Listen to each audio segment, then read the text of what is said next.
Alright. Hold on here. Give me a second. Can anyone hear me? Chat, can y'all hear me? Give the stream a second to start. Give the stream a second on my phone. Hold up.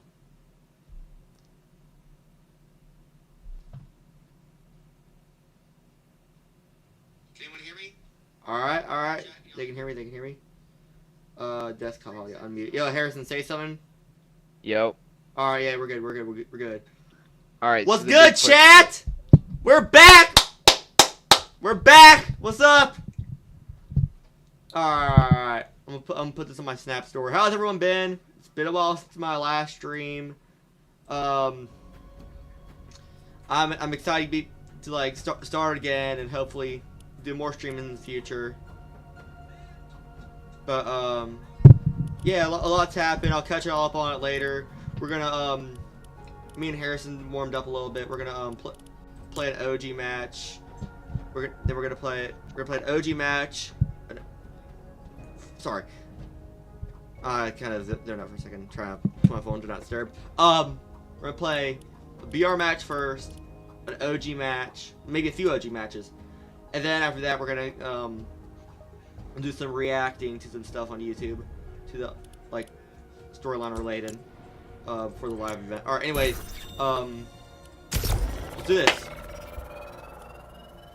Alright, so the question is, should I so you know in the item shop, if you go to the, hold on, let me find it. Wait, is shop reset yet? Not yet.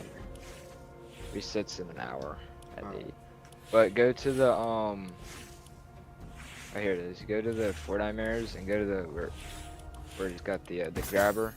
And I want the grabber frost axe.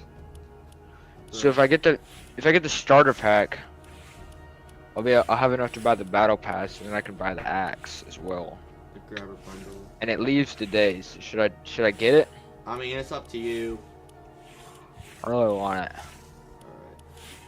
And the starter pack's only like $5, so. Alright, I'm gonna do it real quick. Hold on. Bro, Harrison, and chat too. Real quick. As y'all can see, I've been wearing the Demogorgon skin a lot recently.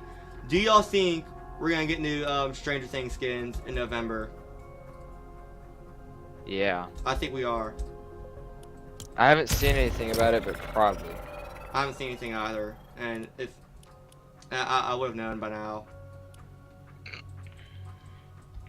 The only collabs I'm really hyped that have been announced recently have been the leaks of a possible Lego Ninjago collab. Cause Ninjago was my childhood back in the day, and that's gonna be pretty cool. And then Stranger Things that comes back. I'm gonna like that. 100%. What skins do y'all think they'd add? Also.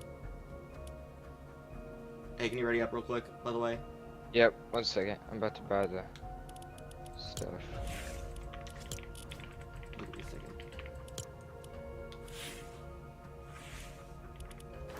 What level are you right now?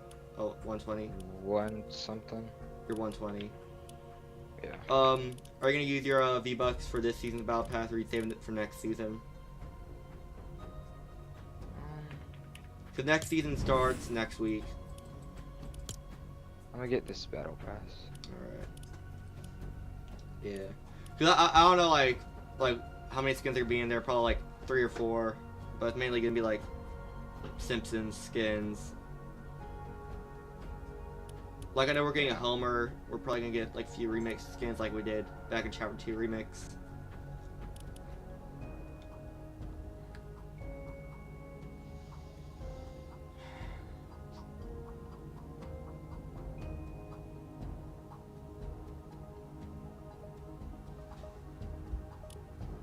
Alright, but how's everyone's day been?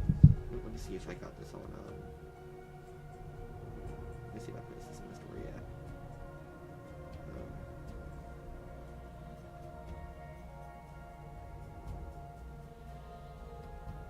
Yeah, I have it on my story.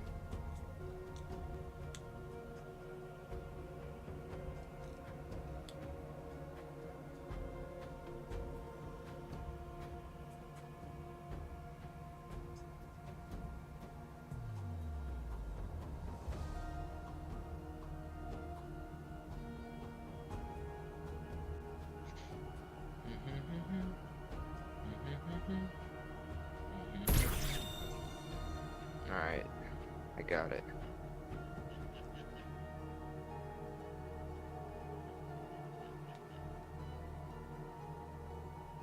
Alright, let's go.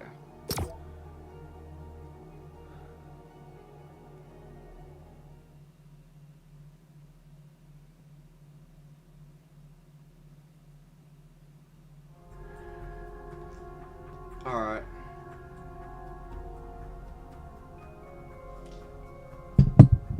Bro, we need more people in chat. Yo, Harrison, you know anyone who would want to watch my stream? I don't know. Or hear me out. Could you like post my stream on your story or something? Snap. I don't. Yeah, I know you don't. I don't really post on my. Alright, that's cool. I could like. Hold on. Let me see.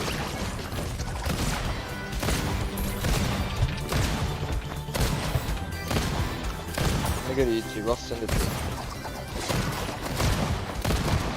Alright, pull up. Let's drop over here to where Bart's treehouse is. Yeah. There I we gotta go to. I'm going to Tennessee tomorrow Oh, nice. because my great grandma passed away. Oh, dang, I'm sorry. But yeah, we gotta go. And then I'll be back on Thursday. Alright. We'll be praying for your family, man. Where are we landing? Over there? Yeah, Bart's treehouse. Okay. There's like some stuff I want to talk about on stream for that. Also, you think you can turn up your mic a little bit? It's kind of hard hearing you. Is it louder here? Yeah, it's a little louder. Oh wait, it's. Hold on. I know what the problem is. It may have just been that you were talking a little quietly.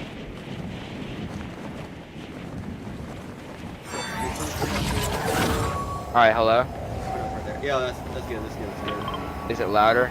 Yeah, you're good. Yeah. Yeah. I'm sorry, I marked the wrong place. That's where the treehouse is. Are you good? Because you can see it's a little more cartoony, cel shaded Yeah. type stuff.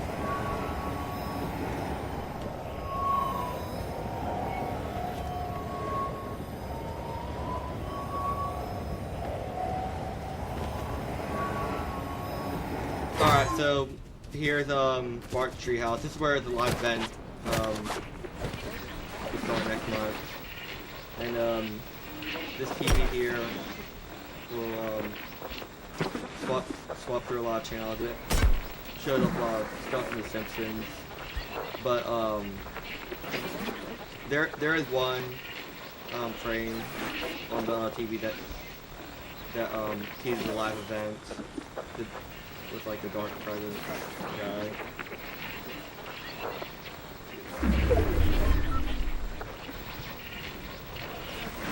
Hold up, Harrison, come up here. Is my skin cel shaded?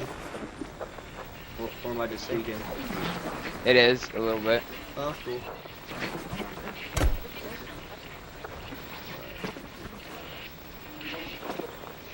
If you can you bring me some extra weapons? Try wait for this TV to get to well talking about. There's one, like, to your right, there's one, like, down there on the beach.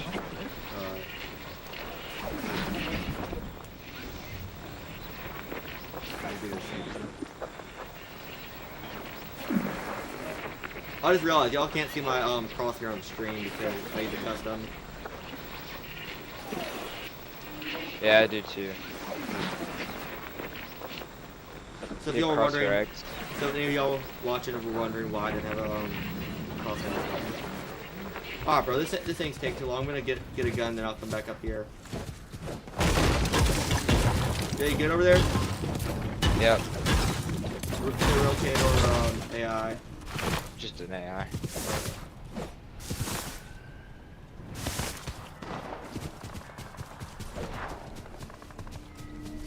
Shouldn't go back because Storm's about being here. Either way, if we don't get it in this match, I'll be able to show y'all later. Whenever we're watching YouTube.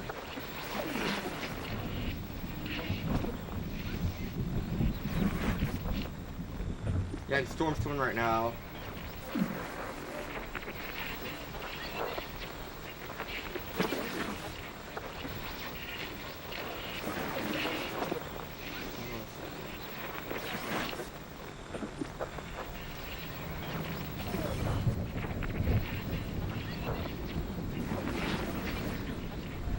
Michael Myers? No, I don't think so. No, that's Jason. Yeah. Couldn't see.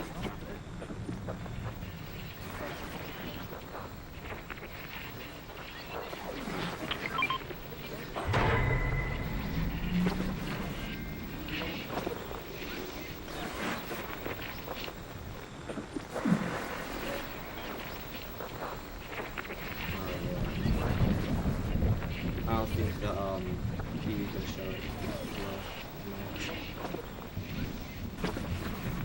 That's probably will, but.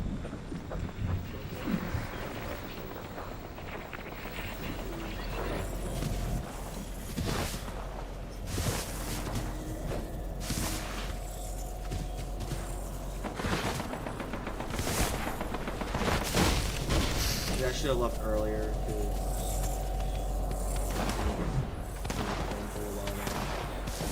But yeah, I'll show you all the I'll show you all what I'm talking about later. Videos on screen. Thank you.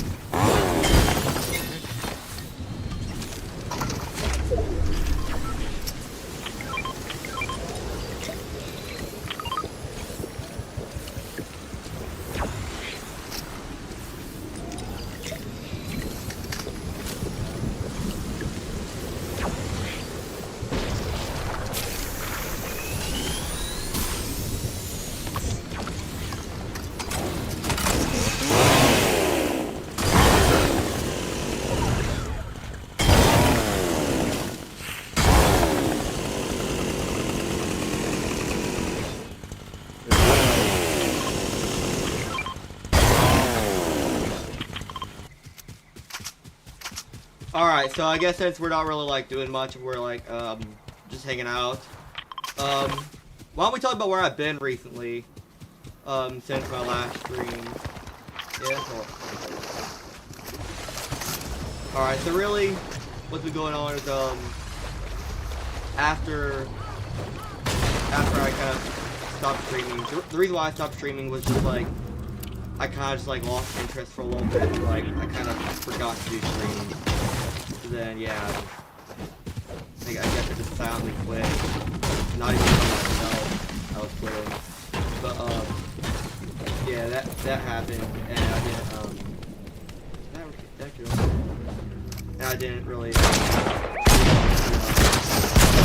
then I came back. Whoa, we had a, what is that? Minigun. Minigun. I'll take it. Yo, that's like, that's overpowered. Get it. Yeah, you want it? Yeah, you can have it. Alright, thank you.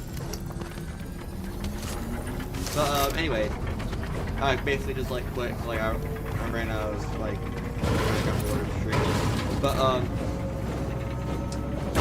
I think the reason why I got bored of streaming is because oh, whoa! Did they have the minigun too? Nope. Oh no, hackers.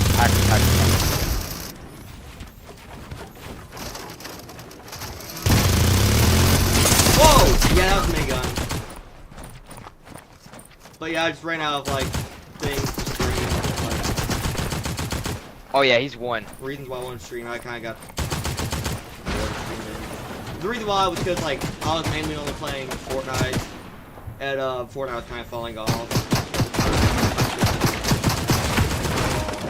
But that being said, I'm still gonna stream Fortnite in the future. But after this week, I'm gonna be getting my modded 3DS. One of my friends helped me mod my 3DS. Shout out by the way. But yeah, whenever I get my 3DS modded, I'm gonna start doing more Pokemon streams.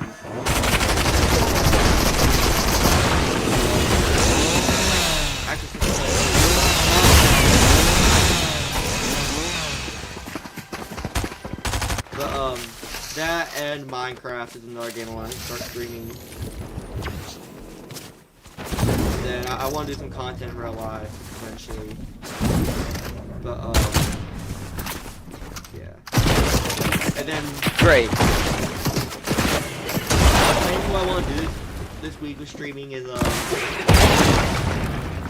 it's just mainly some fun. Bro. Oh, dude.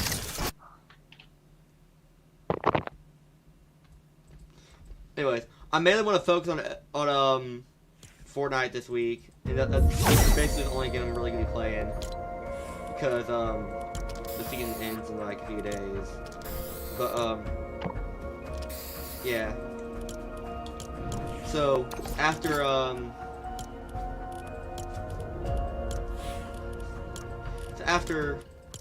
this week, then I'll probably be doing like splitting streams between Pokemon and Fortnite, or Pokemon, or no, sorry, I meant Fortnite and Minecraft, especially. One to two, and yeah. So I'm gonna try and come back streaming more because it's been a while. And yeah, Alright. we're gonna play match. We're gonna play match with OG. See what's going on with like see what's going on, if there's any updates to the cube or anything, because Fortnite's really just like stopped promoting OG. Like whenever the season came out, they didn't even drop like a trailer, and I didn't even like drop promotion for like the cube monsters being added back, and they were just like thrown in without Fortnite even say like, hey, Fortnite Mirrors is in OG season 6 again. Like nobody knew. And I didn't know until like I saw a video of it, and I was like, oh, well, here we go. And I've been playing stream since a few days ago. Friday. Yeah, so I woke up this morning and I saw that video. I was like, well, more for me to stream about. Alright. We're gonna try to do like an hour streaming until we go on YouTube and react to some of those videos. Or we can wait till CO drops his video day. I'm gonna give him a shout out later. But yeah. It's actually dropped yet. I never give up. You know, I never back down. Never what? Don't Do it. Don't remind me of that, Harrison, please. I kind of want to forget about that song existing. Alright, let's drop Leaky Late.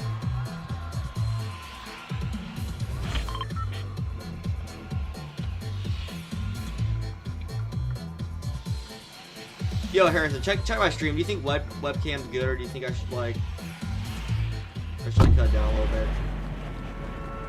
Wait, look.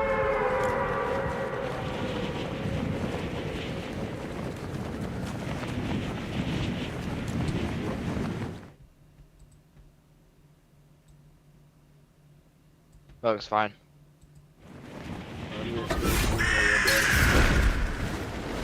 Is this good? How I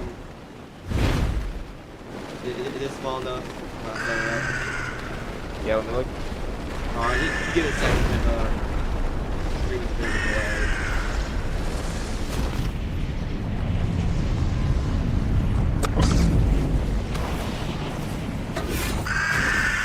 Yeah, it looks okay. Alright, yeah, I like this better. Yo, so real quick, does anyone want to watch the live event next week? Cause if so, drop your user down below, and I'll add you.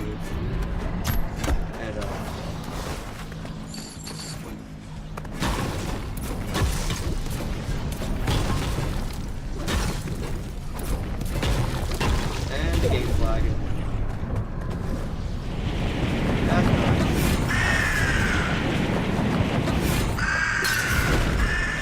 We do have a rift. We can try and go tilted. Wait. Well, Yeah. Let me load up a little more. We're just tilted. Oh, it's okay. It's okay.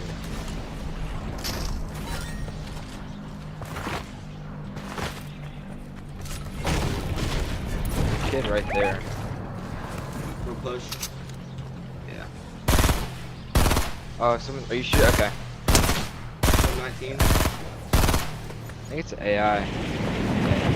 People in tilted. Yo, where do I find the key monsters? whatever they're called. Good stuff. Yeah, right there on my mark.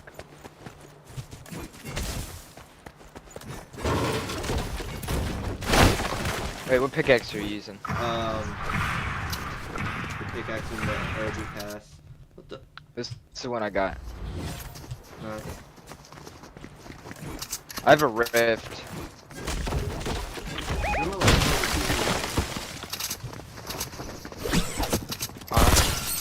You on him 58? Yeah, right in front of us, grappling. Oh my land.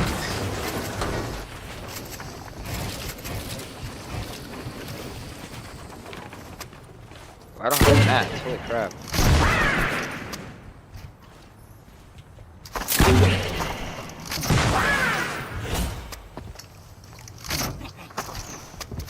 Come on, feet. 62. Yeah, you have any heals? Backside, watch backside. Yeah.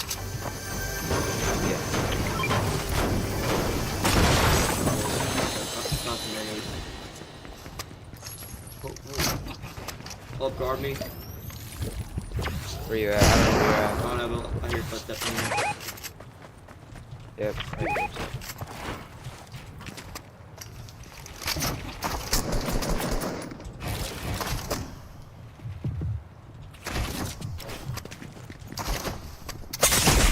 Shoot. These guys think they're really good, but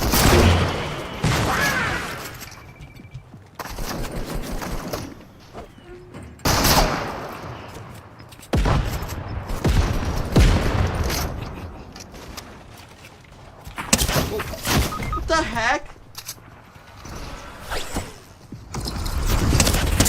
What the heck? are you good? Bro, why am I so bad at this game? I don't have like barely any mats.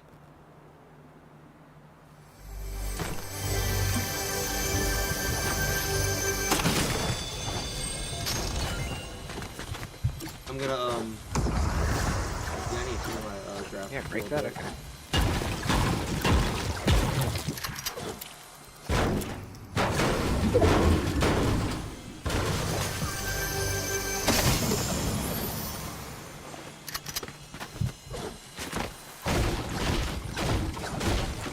I'm just checking the settings.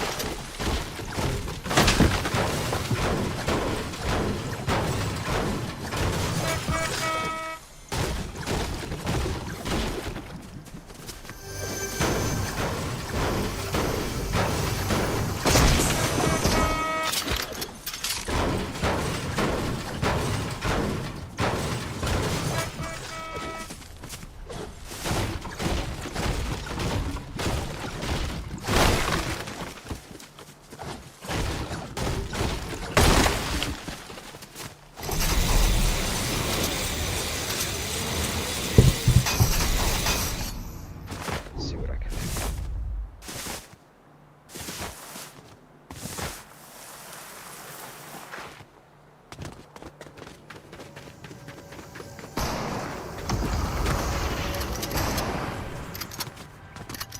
But why didn't you grab it?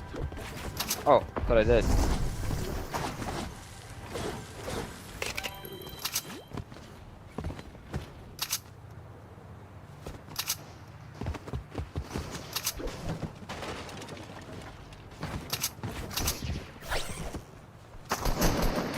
Alright, yeah, you think you're good?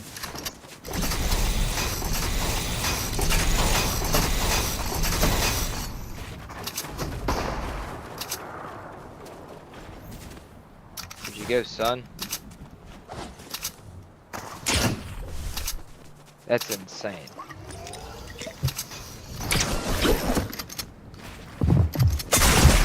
Alright. You're gonna tell me that's not delay? How do you, I mean... Alright, let's try again. I might just swap back to the Demogorgon at this point, because it's the only skin that really... It's really slim enough for me.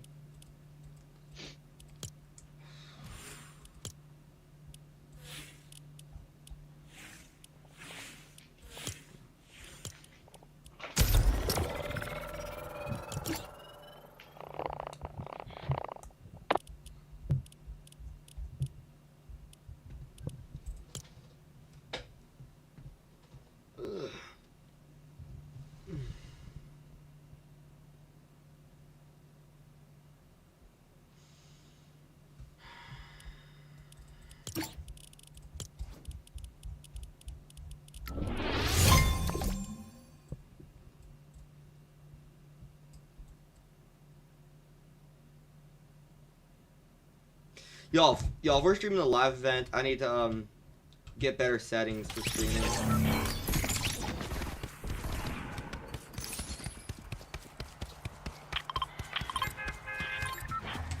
Pretty sure this is where the key mark is going. Let me check.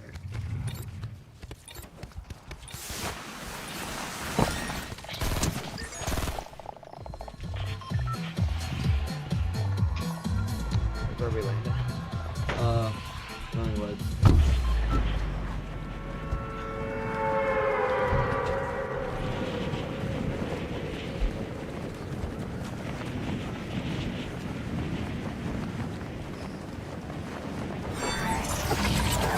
Where's a good spot? We'll land right here. Right over the house.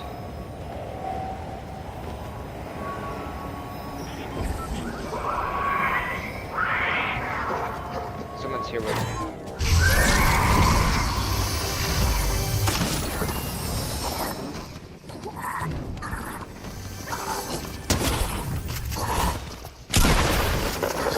The crossbow is good. What is this? Zombies? Yeah, I was talking about it already.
Look out, stars, go. Oh no, that's not. I just pressed AR.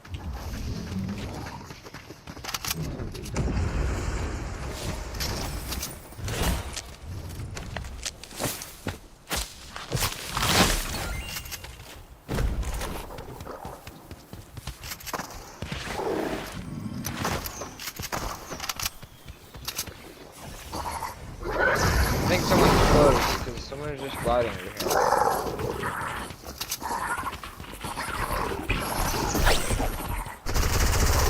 Yep. On me. 76.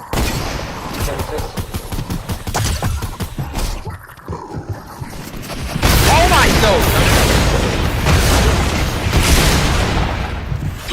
Whoa, there's someone who... That was you. Yep, I got him ass. Oh! Alright, yeah. Done with the OGS match. Okay, and I just died of fall damage. Cool. Alright, how long have we been streaming for? Alright. For, half an hour. Well, let's just stick with BR now. You wanna play reload? Nah.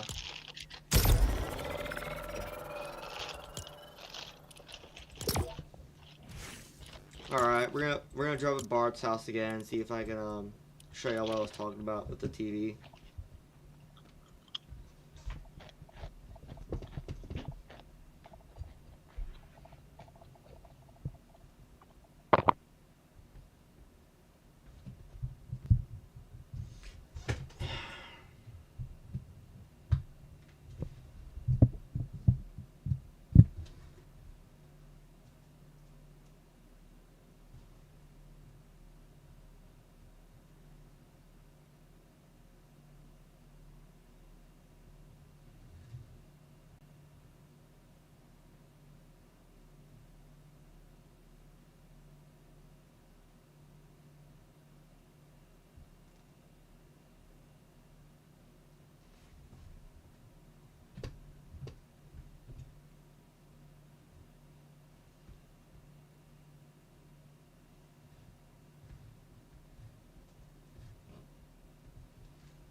Alright.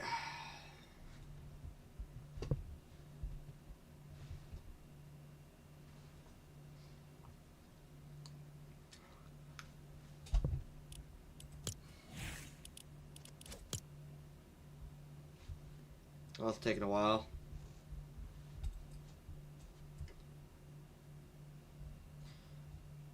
Alright, so let's go ahead and mark where we need to go.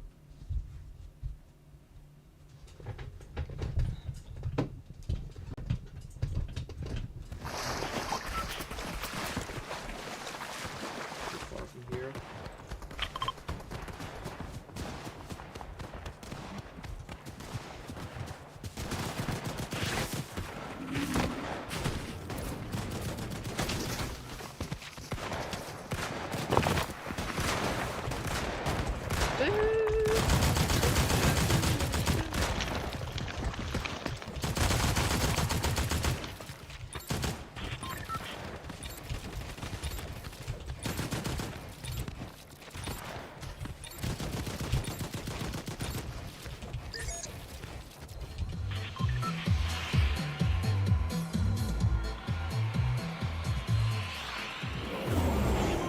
Oh,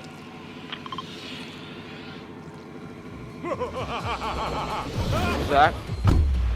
the alien dude from Simpsons.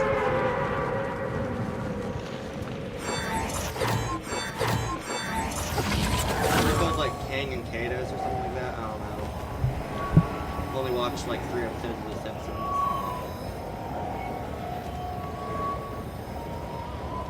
Alright, yeah, Sia posted his video, so we're gonna watch that after the match.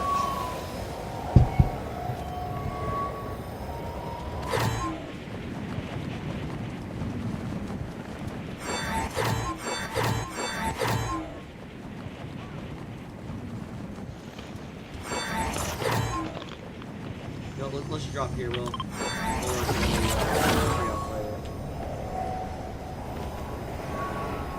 But Harrison, do not enter the doorway. It's alright, just ain't forgot to remind me of that song.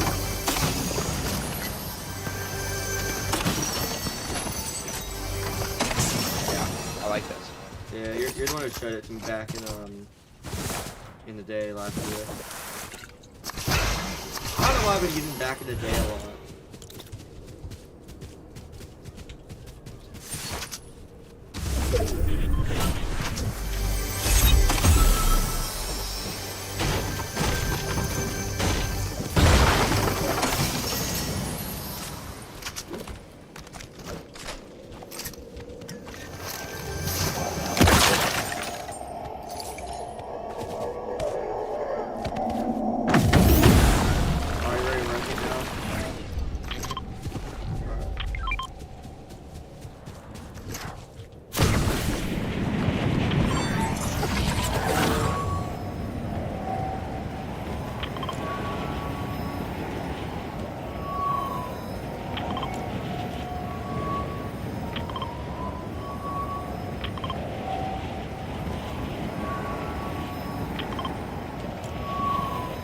Yeah, it's in the school a little bit, so we're gonna have a little bit of time until I show you.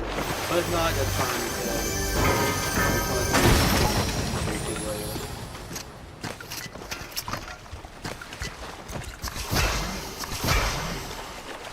also, y'all, just so y'all know, watching videos on YouTube isn't something I'm gonna be doing all the time. This is just gonna be for today. I'm not gonna do it much for the rest of the week.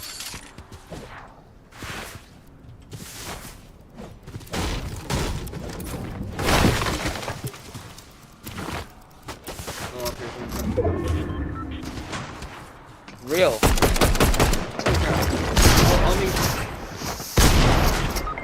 No way! That kid's one. He's coming back to finish me. He's one. Not one. Come on, Grant. Well, I cracked him. Like hit him 140, and he's got a stick on. Where do you stay still? Right here. Is there another dude? tweaking. Coming to finish me? He's on. Yep.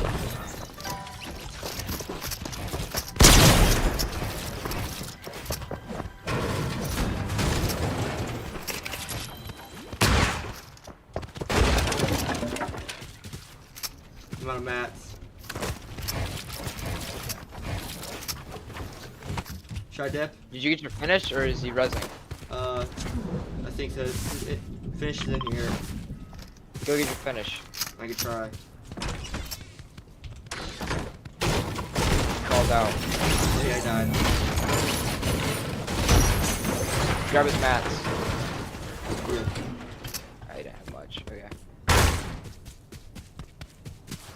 Let's see, this kid's Grab my bounces for the. Yeah. Let's go. Now go to the reboot.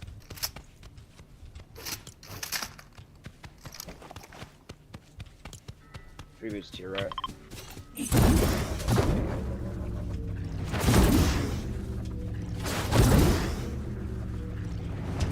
Alright, I won't forget about the tree house. We'll come back to that.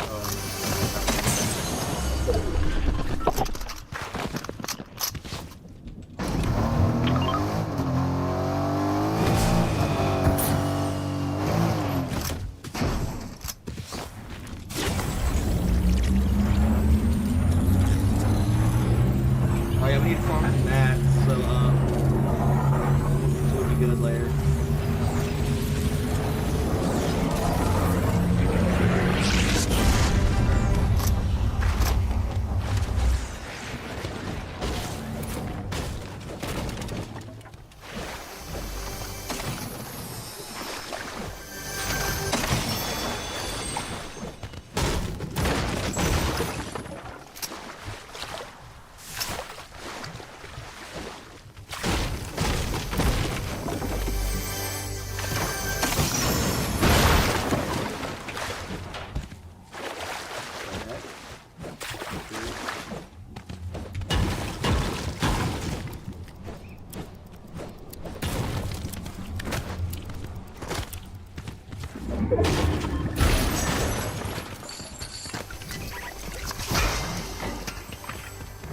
Oh, they just rebooted. These guys are about to figure out what playing Fortnite means.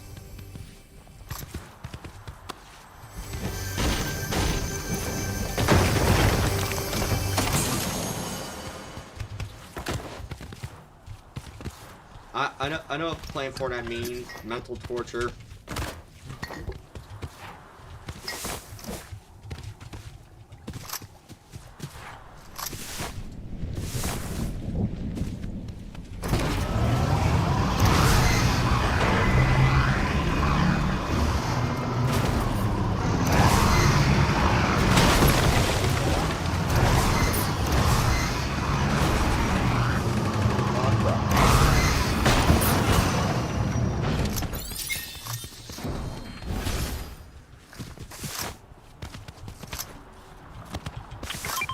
Bro, Harrison, remember how I used to crash out every time you got killed and I didn't? Yeah. I remember.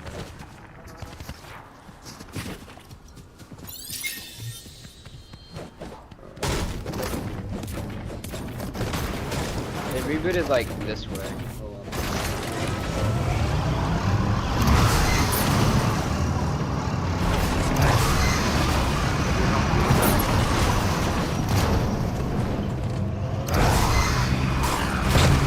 They're like over there. Like probably like. Oh yeah, right over here in front of us. Oh no, they're right there. They're not hearing. Oh, let's go higher this guy.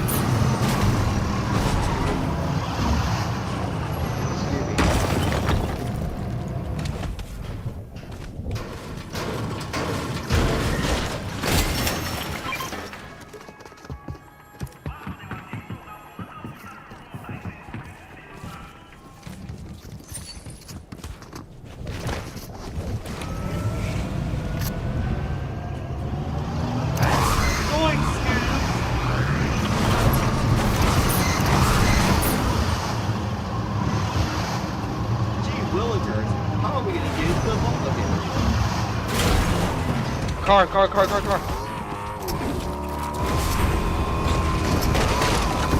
Oh.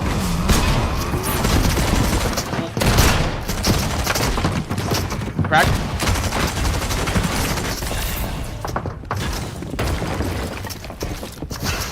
Help. Knock one. Hold on. Help. I'm coming.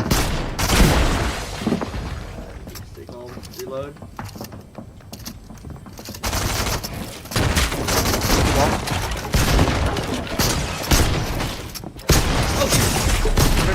Dead. More people coming at us. Alright, hold on. Let me heal.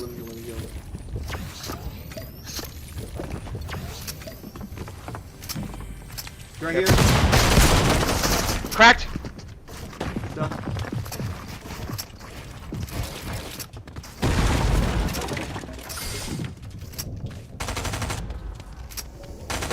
Someone else coming again. Oh my gosh. Yep. Teammates here. They're dipping.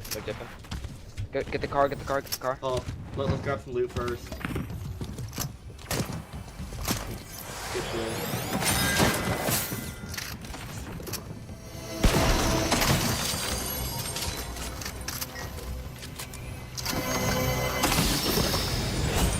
Hope you want any of this. Oh, I'll grab the Fulberry.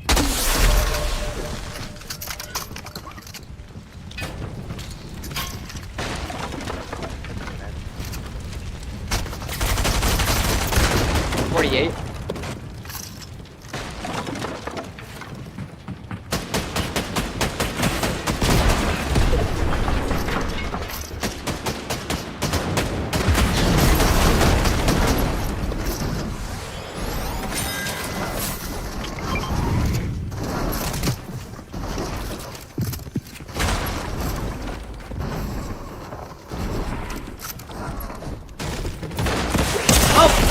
Bro, what the heck? No.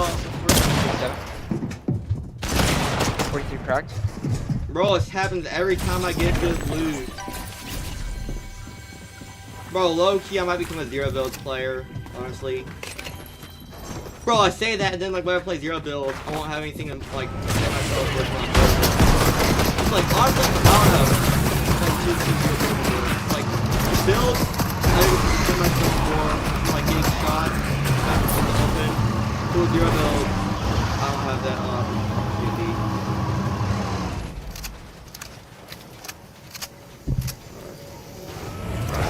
Bro.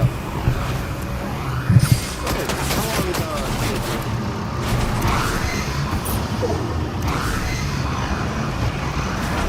Oh, an hour and a half. Okay.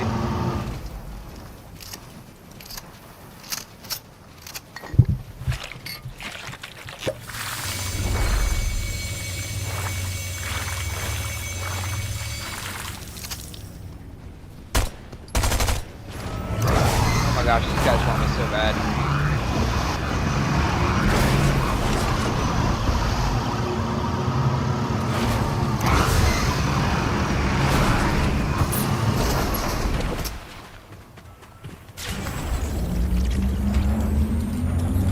You better hope they're not on my tail.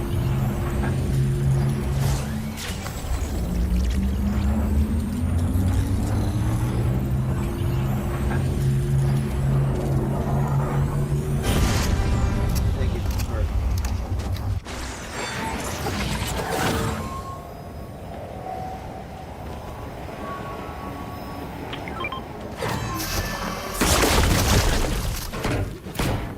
Do your shotgun now.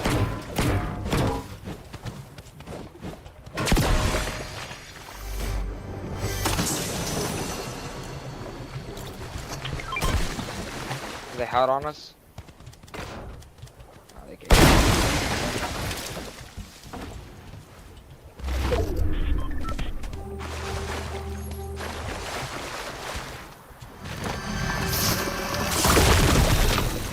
If that car were to explode on me, I would have not made it out. Well, get up there. Oh, Mark him. No! Bro, I turned on my mouse sensitivity on accident. Crap, I don't have an AR. Oh my gosh, dude. Great.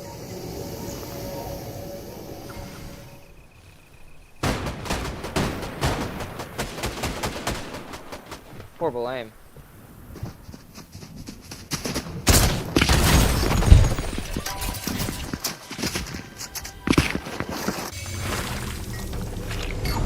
Bro, let me know if you end up rebooting me so I'll know, like, put my webcam back. Okay. Okay. I'm gonna set up YouTube real quick so I can stream the video. Oh my lands, no. No, no. Oh, my lands? What the heck?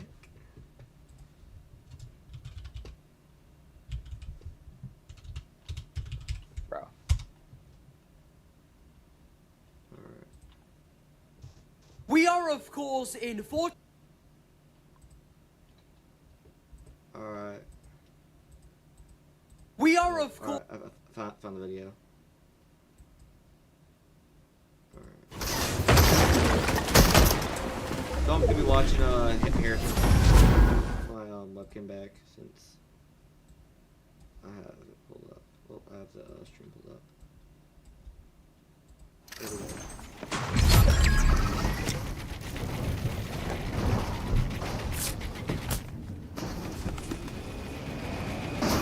Alright, y'all, while Harrison's finished this match, I know I won't be able to get my reboot card back. I'm gonna grab something to eat while we watch this. We're gonna be down here for a while. So I'm gonna get a snack. Yo, Harrison, whenever you die, let me know in chat. I'm still gonna have my phone on me, so I'll be able to see.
I died. Alright, so, go back to the lobby now. Harrison, you still there? Mm-hmm. Alright, so, I'm about to check out some of these videos with, stream. So, if you still wanna, talk to me on stream, then, go ahead and join. Okay. What's up, Xavier I'm probably Watson? gonna go. Welcome to the stream. I'm probably gonna go watch some YouTube, so. Alright, see ya. Alright, I'll catch you. Alright, let's real quick.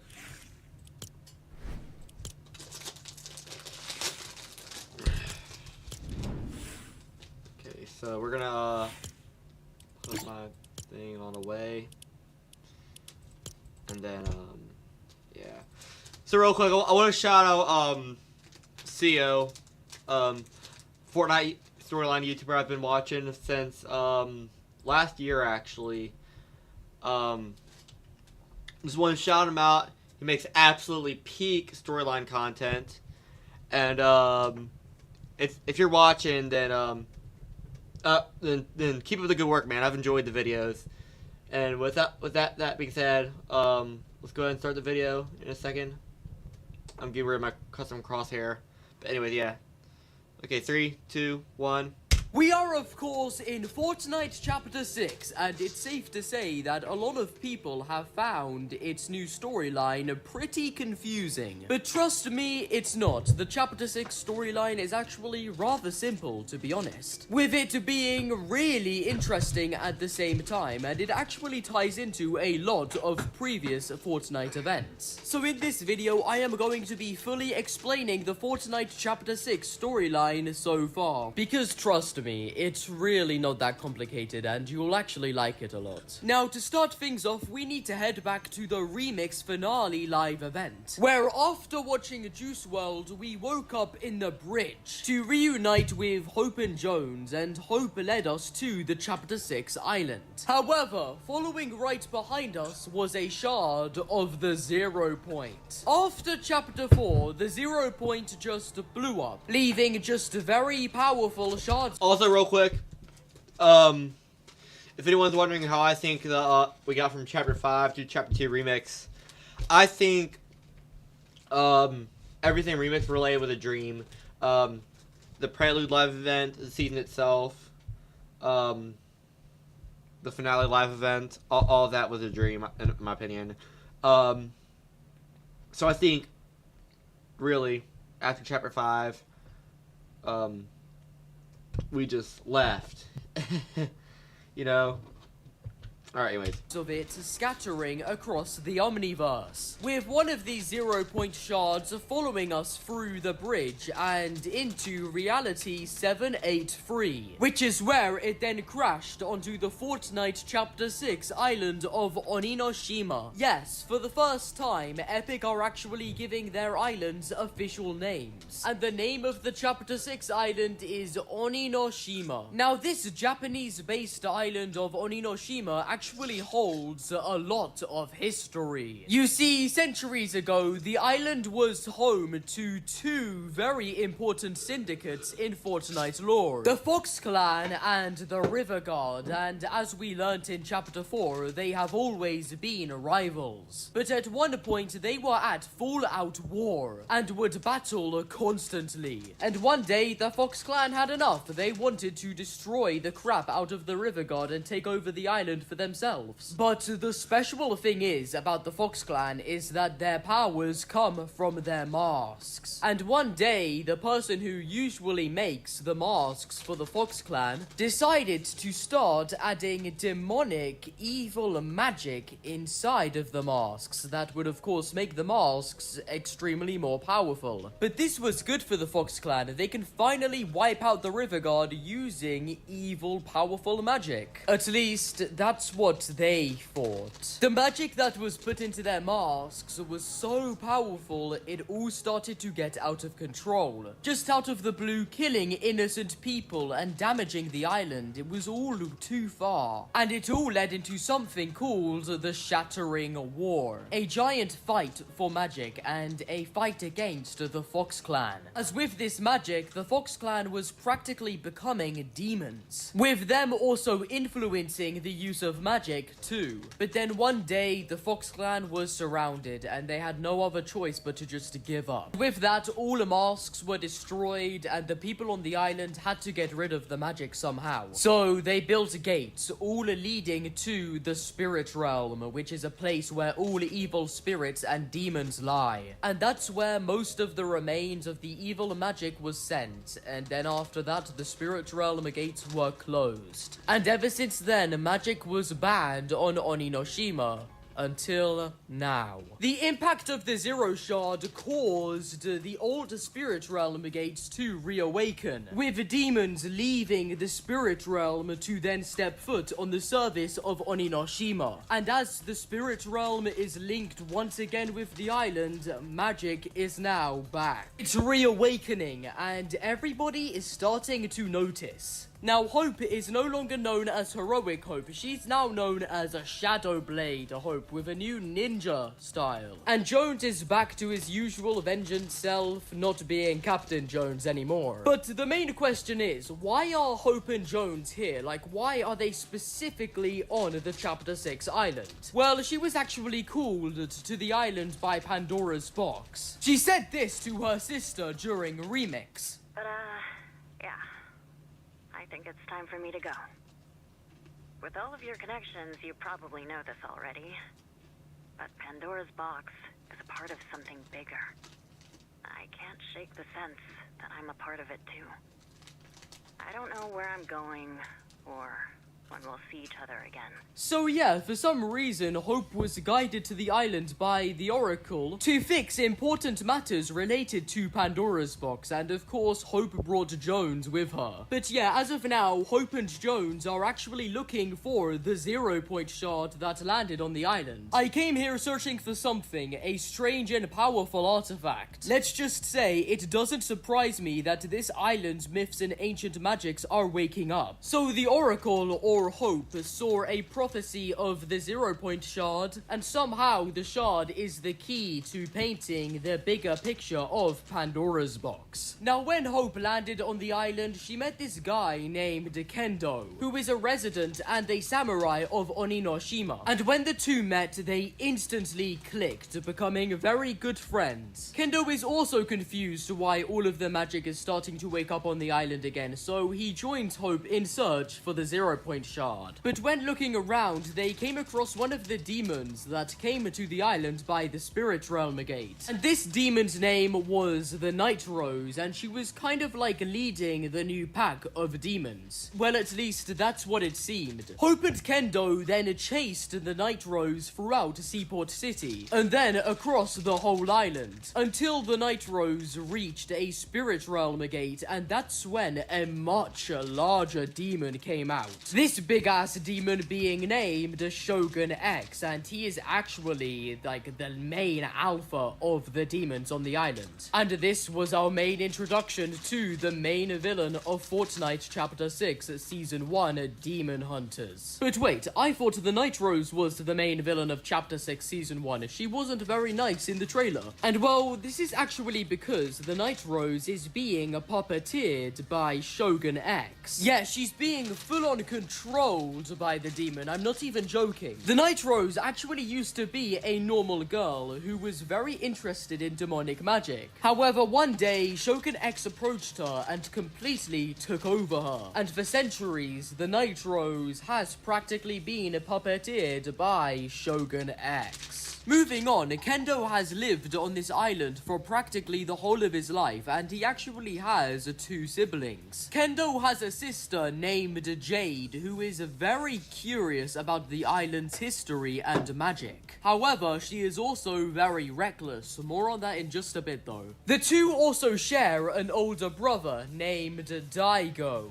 And well, Daigo is an interesting one. Daigo is like that stick-to-himself older brother. He's a bit ominous and kind of creepy sometimes. He owns a mask shop in Masked Meadows called the Thousand Faces, which Daigo inherited from his grandfather. The interesting thing about this family of Kendo, Jade, and Daigo is that their ancestors are the ones that caused the Shattering War. Yes, I'm not even joking. Both of these 3 are related to the Magic Mask Maker for the Fox Clan, the one that started the Shattering War of demonic magic. Inside the Thousand Faces, there are quite a lot of masks, but there is one mask that is filled with demonic magic, and this is because it's from the Shattering War. But it's broken, however, still on display. Daigo looks up to his family's strong legacy with masks, causing him to become obsessed with them as well. Daigo likes to find, repair, and create masks. He's absolutely obsessed with them, and an obsession with masks isn't bad, right? Well, no, of course not, but in Daigo's case, he's also obsessed with the extremely magic and demonic ones. Hence why he has that Shattering War one on display. Daigo also has a workshop underneath Masked Meadows, and it's actually in the sewers. But this workshop means a lot to Daigo, as that's where he does all of his mask business. In the workshop, you can find tons of mask, books, and machinery. And this all helps Daigo to build and repair masks. Believe it or not, this workshop is actually a very crucial part of Fortnite Chapter 6, but more on that in just a bit. A few weeks into Season 1, Jade goes missing inside of the Spirit Realm. Yes, and Kendo needs to find out what actually happened to her. And Kendo has his suspicions on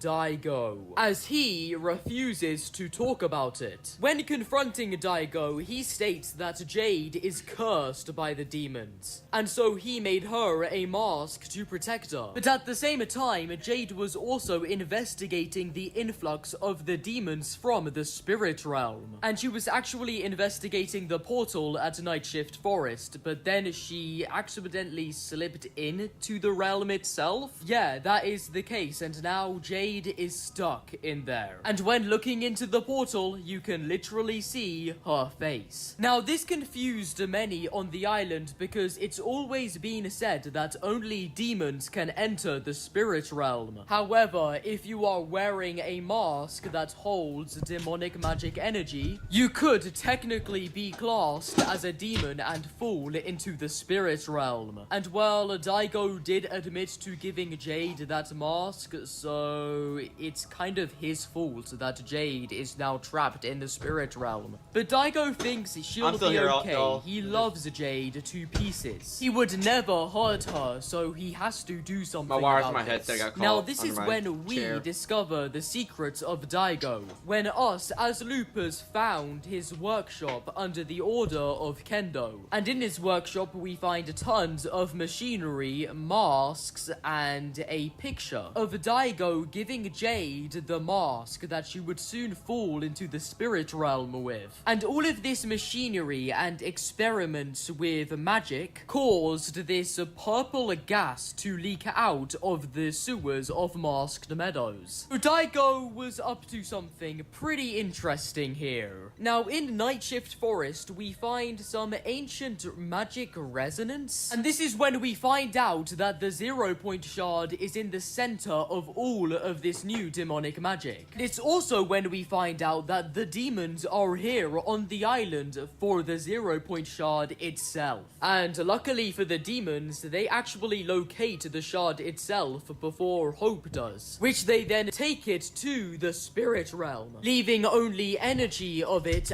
That voice crack was kind of funny. He said the okay, sorry.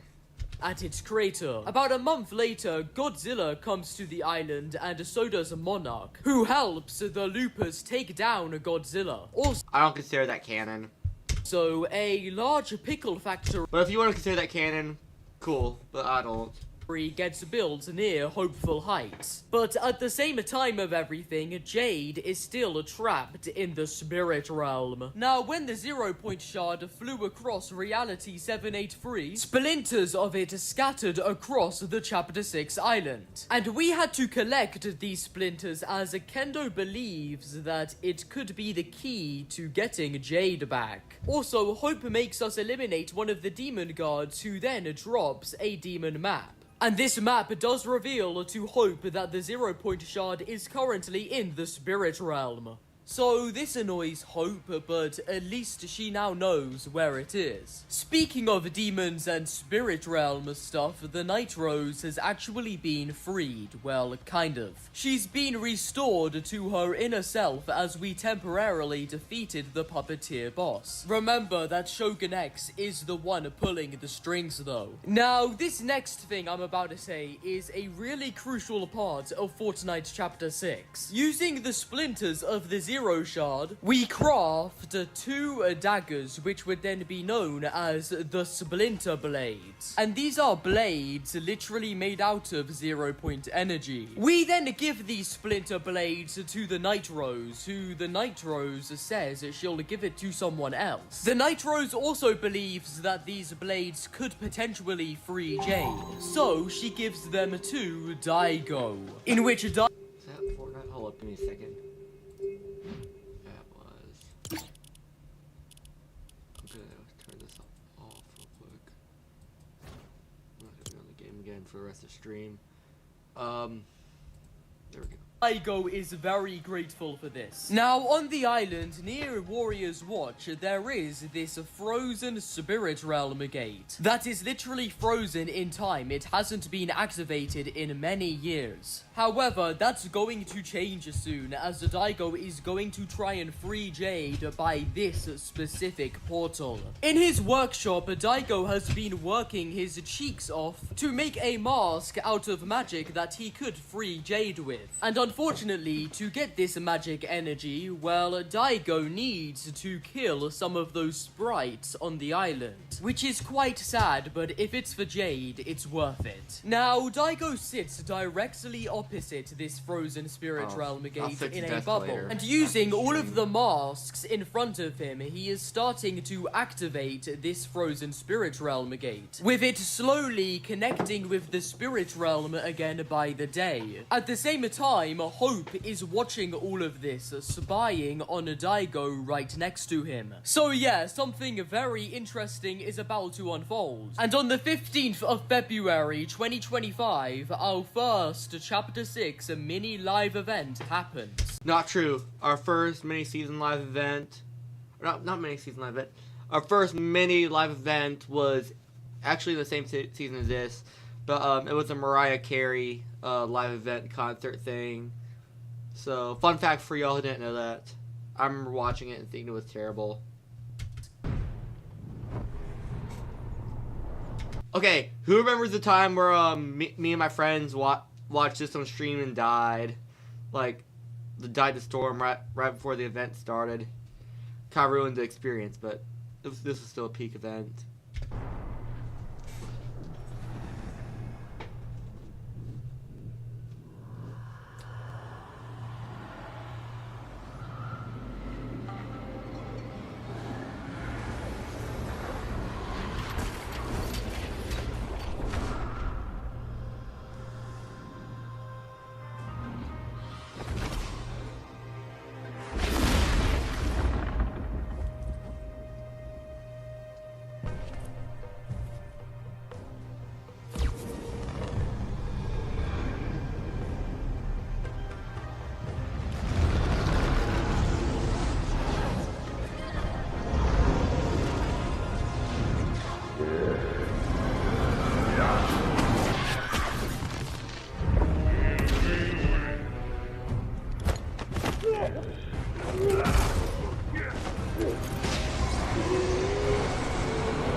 In an epic showdown, Daigo defeats Shogun X using his splinter blades. And well, this successfully frees Jade, so yay, Daigo has done it. But for some reason, the Spirit Realm gate is now gold, and gold bars are coming out of it. And this gold causes everyone on the island to become a bit greedy. Now Jade reveals that in the Spirit Realm, the demons tried to break her, but they failed. However, there was a dark presence in there, and it had the 0-point shard. Jade also said that this dark presence knew about her, Daigo, and her family's dark legacy. So this was rather interesting. Also, during this event, there was a split second where Daigo looked into the Spirit Realm itself. And that's when him too saw this darkness. This darkness only intrigued Daigo more. Oh, and I forgot, in Season 1, we were introduced to this big turtle who was destined to find... Alright, I'll say, Season 1 was one of my favorite seasons to, follow the storyline for.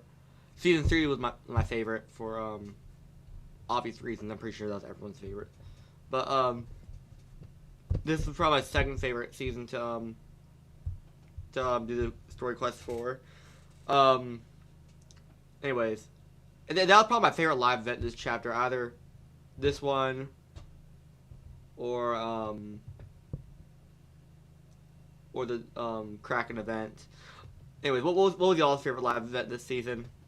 His long-lost love. And after taking care of the turtle for a bit, the turtle then was reunited with his lost love. So this big-ass turtle did get his happy ending. Some time then passed on the island, and this whole entire new golden-tinted crime biome appeared on the island. And in the center of it all is a crime city. And this is when we were brought into Chapter 6, Season 2, Lawless, where there is nothing but absolute chaos everywhere on the island. Everyone is hijacking vans, stealing from vaults, and raiding banks. They are all greedy for gold. As you can see in the cinematic trailer for Season 2, there is literally an entire chase for it. But all of this greediness, it's there for a reason. Let me explain. The person who is like the mayor of this entire new crime area is a wolf named Fletcher Kane, also known as the Baron. Fletcher Kane is extremely rich and wealthy. He owns an operation company named Alpha, who are mostly known for mining gold. But Alpha is also Fletcher Kane's personal faction. Fletcher also lives in the Lone Wolf Lair, which is a giant mansion in the new crime area. Now, what's the deal with this guy? Like, why is he so important to Season 2? Well, you see, Crime City used to be known as Crimson City, and the whole surrounding area was known as Crimson, and people happily lived here. Until one day, Fletcher Kane was elected as mayor of this new area, and the first thing he did was bring all of his banks and other Alpha operations here. But the most important thing that Fletcher did was raise inflation on the entire crime area, and he actually raised the inflation and tax by a lot, and I mean a lot. Fletcher is a greedy ass guy, and all of this tax inflation made it very hard for people to live in the crime area, almost impossible. So the residents of Crime City revolted, all becoming outlaws. And to this day, they all steal from Fletcher Kane, and their overall goal is to take him down. But Fletcher is powerful because he can just raise tax whenever he likes. So he technically steals from the outlaws, and he also hires agents to physically do it for him. So yeah, it's like a war between Alpha and the outlaws. And apart from Fletcher Kane, literally everybody in the Season 2 Battle Pass is an outlaw, all working together to steal from Fletcher Kane. Now, Hope is not really an outlaw. She is still trying to locate the 0-point shard. Well, even though she knows where it is, she just needs needs to retrieve it now. And she is still working very closely with Kendo and Jones. Speaking of Jones, he has moved to Demon's Dojo where he now discusses with the Night Rose. The Night Rose is also helping to retrieve the 0-point shard, but she feels that something darker is on its way. As the Night Rose feels very uneasy, but it's probably nothing. Also, after Shogun X was defeated, the Night Rose has been permanently freed. Jade has also moved from the Frozen Gate to this little hut near Masked Meadows, and she's just kind of laying low, you know. But yeah, Jade is extremely worried about her older brother, Daigo, as she knows that Daigo is now really intrigued by this darkness within the spirit realm, the one that has the 0-point shard and wants Daigo. Jade thinks that Daigo isn't strong enough to face this dark presence, as according to Jade, it will only take him. But do you think Daigo cares about what others think? Hell no. As of now, Daigo is laying very low in his workshop, so trying to think of something that he could face this darkness with. Daigo did also move the Shattering War Mask down with him. Daigo is actually an extremely crucial character of Season 2, probably the most crucial, but more on that in just a bit. Now, around the island, there are black markets, and these are the places where the outlaws lay low. One of these outlaws being an opossum named Skillet, and he is kind of like the alpha of the outlaws. Yeah, and he gets us to steal a lot of stuff from Fletcher Kane.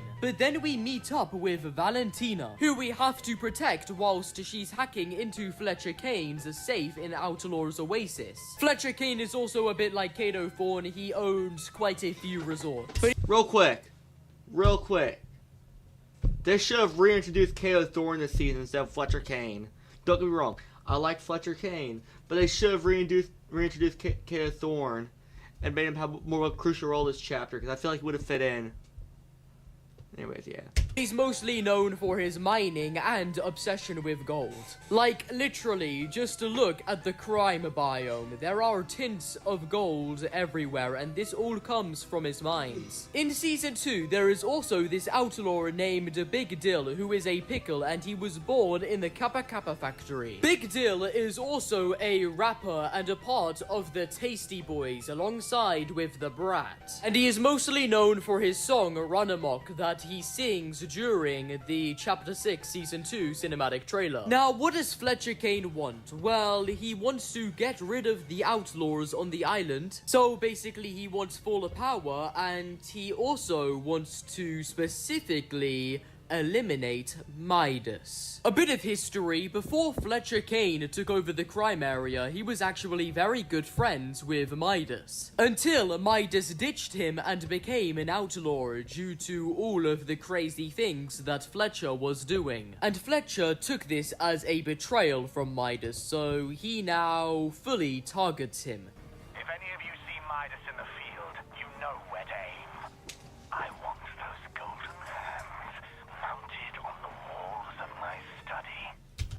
Alright, this is the only season where we really get voice lines. I mean, the live events kind of count, but like, this is the only season where we got quests with voice lines, which is kind of annoying because I'm able to follow the storyline way better whenever we have voice lines, and that's one of the things I liked about those last two seasons of Chapter 5, is that we actually had voice lines.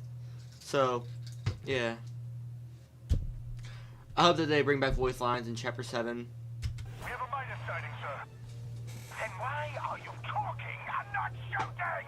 At the same time of all of this, we also help Cassidy Quinn steal one of Fletcher's favorite cars. Sir, they took your car when we were looking, and retrieve my stolen vehicle, or I'll retrieve your worthless hides. There are outlaws in my home. What am I paying you for? Eliminate them! So Fletcher is being driven crazy, and he is also the first person to receive voice lines in Fortnite Chapter 6. Exactly Well, what I Fletcher said. and his henchmen, of course. And Fletcher just keeps raising the bounty for Midas. He wants him down. The bounty on Midas just went up tenfold.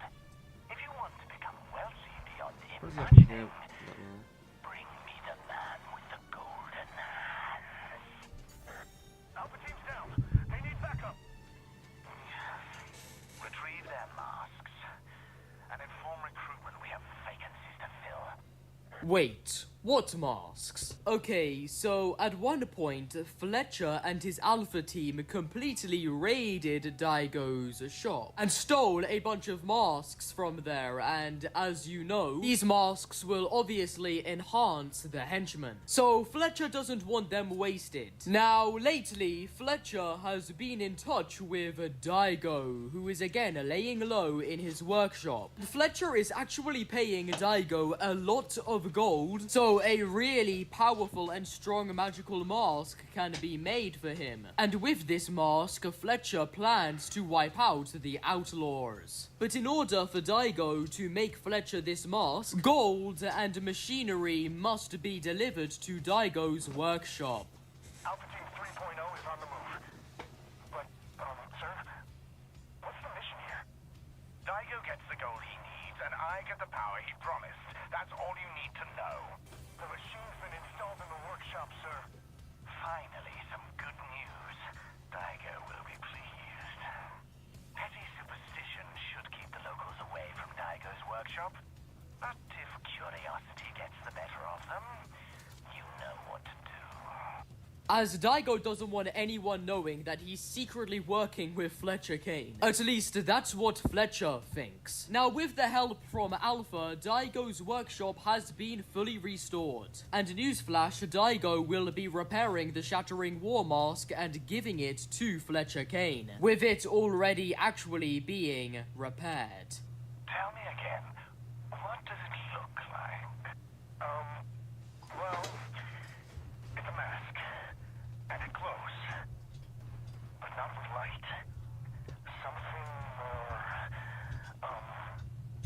sinister. Perfect. It glows with demonic magic, and Fletcher actually thinks he's going to be getting this mask. But he's not. Daigo isn't stupid. He's not going to give the current villain on the island a much more powerful mask that could just wipe anyone out in an instant. No, Daigo wouldn't do something as stupid as that. Instead, Daigo will most likely betray Fletcher with him using the mask for himself. And it seems that Daigo will be using this mask against the dark presence. We're proceeding to the portal phase shortly. It's all over. They have no idea. Yeah, whatever you say, little bro Fletcher Kane. But yeah, the portal phase is the process of rebuilding a gate to the spirit realm. And Fletcher will also help Daigo with this as he wants the 0-point shard too. But Daigo is only rebuilding the gate as he wants to face the darkness of the spirit realm and find out what it truly wants and its plans with the 0-point shard. Speaking of the 0-point shard, Midas is also now working with Hope and Jones and the Nitros to retrieve the 0-point shard. Midas has had experience with this. He knows it's trouble and he can't let anyone else get it. So as the war for gold still goes on, the battle for the 0-point shard will soon take place. Daigo will also soon use Fletcher Kane to take care of us whilst he's doing his stuff. And that's exactly what Daigo does, as he is now slowly reconnecting the Magic Moss's Spirit Realm gate with the Spirit Realm itself, with Fletcher Kane beside him to make sure there is no interference. But if the Fletcher Kane boss does get eliminated, then Daigo just walks away. After some time, Daigo successfully connects the gate with the Spirit Realm. And as he is wearing his demon mask, he can just run in. Only for this to then happen.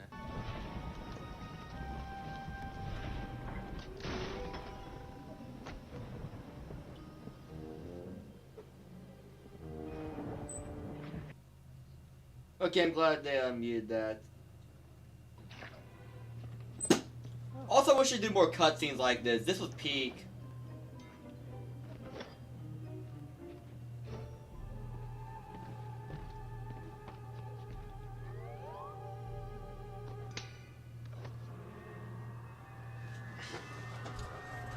Also, if you're wondering, they didn't play this mid-live event. This is like, you had to, like they dropped an update where you had to kill the Fletcher Kane boss, and then, Daigo jumped through the portal, and then, then you'd be able to unlock this cutscene, which was kind of hard, but once I did it, I was able to watch this, and, I don't think a live event would have worked for that season, but I mean, obviously, I'd prefer a live event, but this was good, and they should do this more.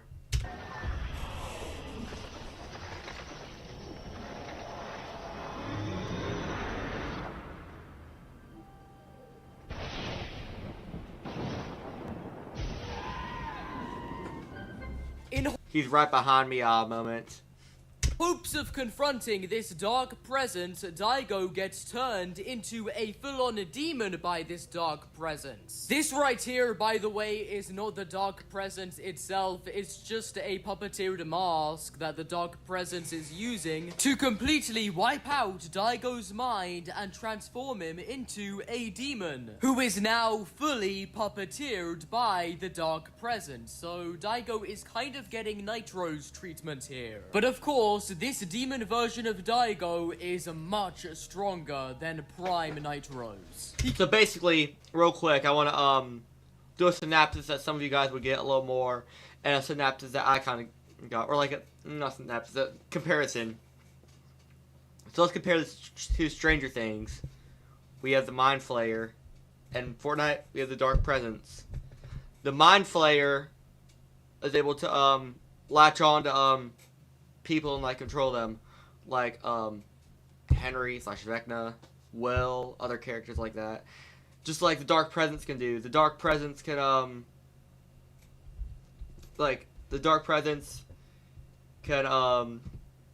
take over someone who messes with the dark magic from the spirit realm, and that's how he's taken over the Night Rose, Daigo, and so on with other characters. So yeah, the Dark Presence and the Mind Flayer are kind of similar characters, and in this comparison, Daigo is the equivalent to Vecna, and yeah. Speaking of Vecna and speaking of Fortnite, I hope that he gets the skin next season. He can also teleport now, which is what he does to sneak up on the Tasty Boys in his workshop. Now, whilst this was all going on, this moon-sized ship started to slowly but rapidly make its way towards the island. Only for this moon-sized thing to be revealed as the Death Star. Yes, from Star Wars, and this brings us into Fortnite Chapter 6 mini... This was a pretty okay season in my opinion. Because I'm a big Star Wars fan. I love Star Wars. But that being said, I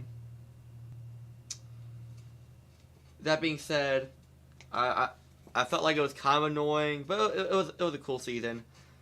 I do see the storyline this season's filler, except for the live event. That was really fun. But overall, I think the season was just filler, so they could make a mini season. But yeah. Season 1 Galactic Battle. Yeah, that's the official name of this season. It's not called Season 3. Because mini Season 1 Galactic Battle is only 1 month long, making it, of course, a mini season. A bit like Remix. And so the season... And this is my least favorite mini season. My favorite was Chapter 2 Remix, because I'm a huge Chapter 2 fan. Second favorite was OG. I mean, I sucked back then, and I was crashing out a lot. Actually, the OG is my least favorite, honestly.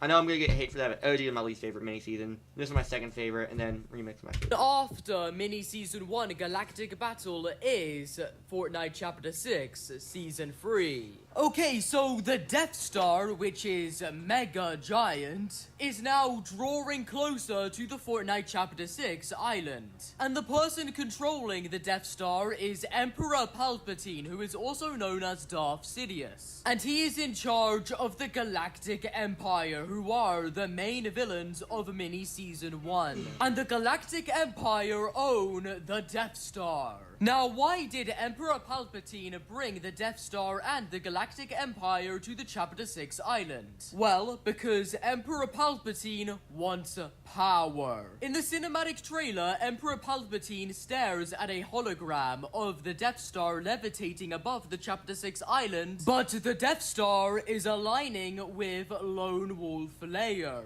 And the line is green, which is meant to represent the Death Star's giant green laser. And this means that the Death Star is targeting Lone Wolf Lair. But like, why Lone Wolf Lair? Well, underneath Lone Wolf Lair is this mystical glowing face statue, which used to be underneath Lost Lake. And this glowing face is actually referred as the heart of the Chapter 6 island. So, of course, it's going to be very powerful, and that's why Palpatine... I wish we had more of a story with that thing. We have like 1 hour left of this video, but like we hardly knew anything about the glowing face or how hard the island or whatever it's called. But I wish we knew more about it and what it was. Maybe they'll pick up on it in the live event. wants it. And this heart probably also has something to do with the 0-point shard as well. Sorry, I mean 0-point shards. As it has now been confirmed that there is more than one 0-point shard circulating around the Chapter 6 reality. And of course, the Dark Presence holds one of them in the Spirit Realm. Now, Mini Season 1 is split into 5 parts. The first part being Imperial Takeover, which is where the galactic battle begins. The Galactic Empire are sent to conquer the Chapter 6 island, starting off with Captain Phasma, who leads the army of First Order Stormtroopers, who are scattered around in bases across the island. But Captain Phasma herself lays low at the First Order base, which replaced Demon's Dojo. On the other side of the island is Samurai Darth Vader, who is technically now a Shogun. And of course, he took over Shogun Solitude. So yeah, this entire island has practically been taken over by the Galactic Empire, with even giant star destroyers above the island. And all of this is under the orders of Emperor Palpatine. Now, the group against the Empire are the Rebels, who lay low at the Resistance base ran by Poe Dameron, who is a professional pilot. But the main... Also, I'm just gonna interrupt. Let me get back a little bit. I'm gonna interrupt this. Off topic of Fortnite. But Poe is a professional... Poe is one of my favorite characters in the sequels. The sequels sucked, and there were only a few characters I really liked. Finn was a character who had wasted potential. I liked him in Force Awakens, but the other two movies he was just kind of sucked.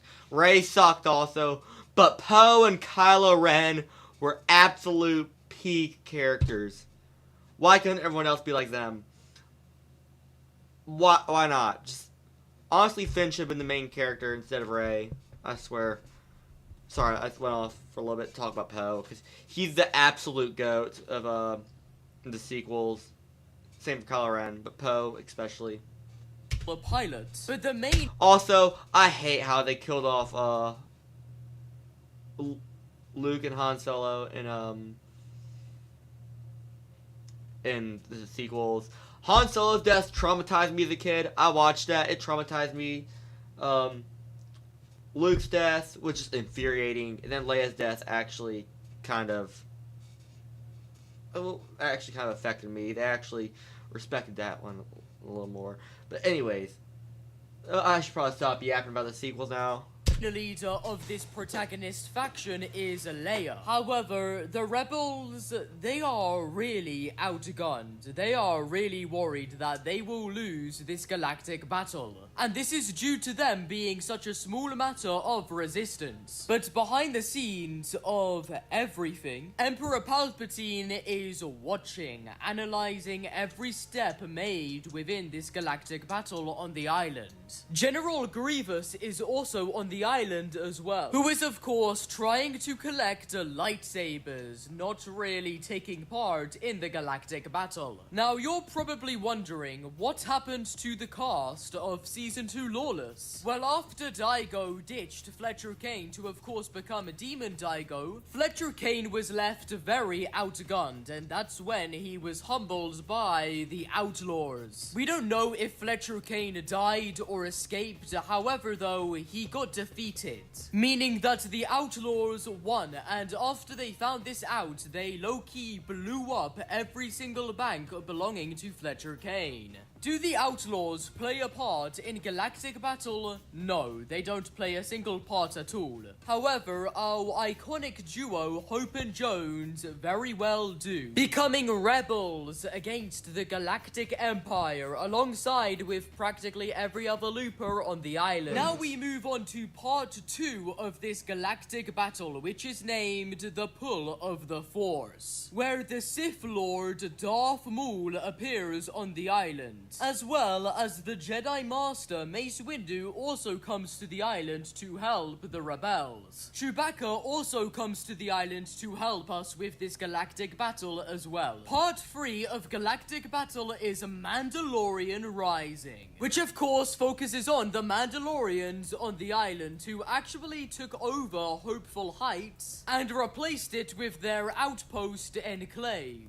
And the Mandalorians are actually supporting the Resistance in this galactic battle because the Empire betrayed them. So the Mandalorian's assistance, of course, helps the rebels a lot. Now, whilst this is all going on, the destroyed Spirit Realm Gate that Daigo originally used to free Jade is now being rebuilt at the Fletcher Kane Mountain, which is the mountain that originally crushed this gate. But that's not the point. Who is rebuilding this Spirit Realm Gate? Well, Demon Daigo is, who is lurking within the shadows of the crime area and the spirit realm, as again said, this guy can now teleport. He doesn't need a spirit realm portal to enter the spirit realm and back. But then why is this guy rebuilding the spirit realm gate? Well, it's so that Demon Daigo can bring an army of demons to the island. Whilst this galactic battle has been going on, Demon Daigo has been working with a new demon variant of Core to form a whole new giant army of demons so they can sabotage the island. But all of this is of course under the control of the Dark Presence. And this new giant demon war led by Demon Daigo will in fact be the main theme of Chapter 6, Season 3. Part 4 of the galactic battle, Star Destroyer Bombardment, is quite a brutal part, as full-on Star Destroyers are now being sent to the island to just wreck it. And this is where everything takes a step closer to Emperor Palpatine's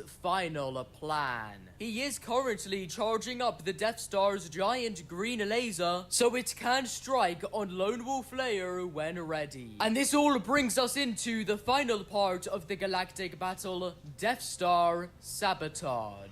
An unlikely band of heroes posing as TIE fighter pilots and their captured X-Wing counterparts have a plan to infiltrate the Death Star. Only if they can disable the battle station's critical defense systems can the final attack run begin. But the mission will not be easy. all in either an X-Wing or a TIE Fighter, Hope guides us into the Death Star itself. And from there, we must disguise as either a Stormtrooper or the Stormtrooper's prisoner, so we can calmly walk past all of the other Stormtroopers working on the Death Star. As remember, our goal is to sabotage it by destroying all of the Death Star's defense systems. And this is so the Blue Squadron, who are currently surrounding the Death Star, can get a perfect shot on the defenseless Death Star, hoping this would lead to its destruction. But yeah, we just slowly walk through the Death Star, all being very calm. We can hear Blue Leader, who is currently trying to fight off some of the Death Star's defense, and so far everything seems to be going smooth.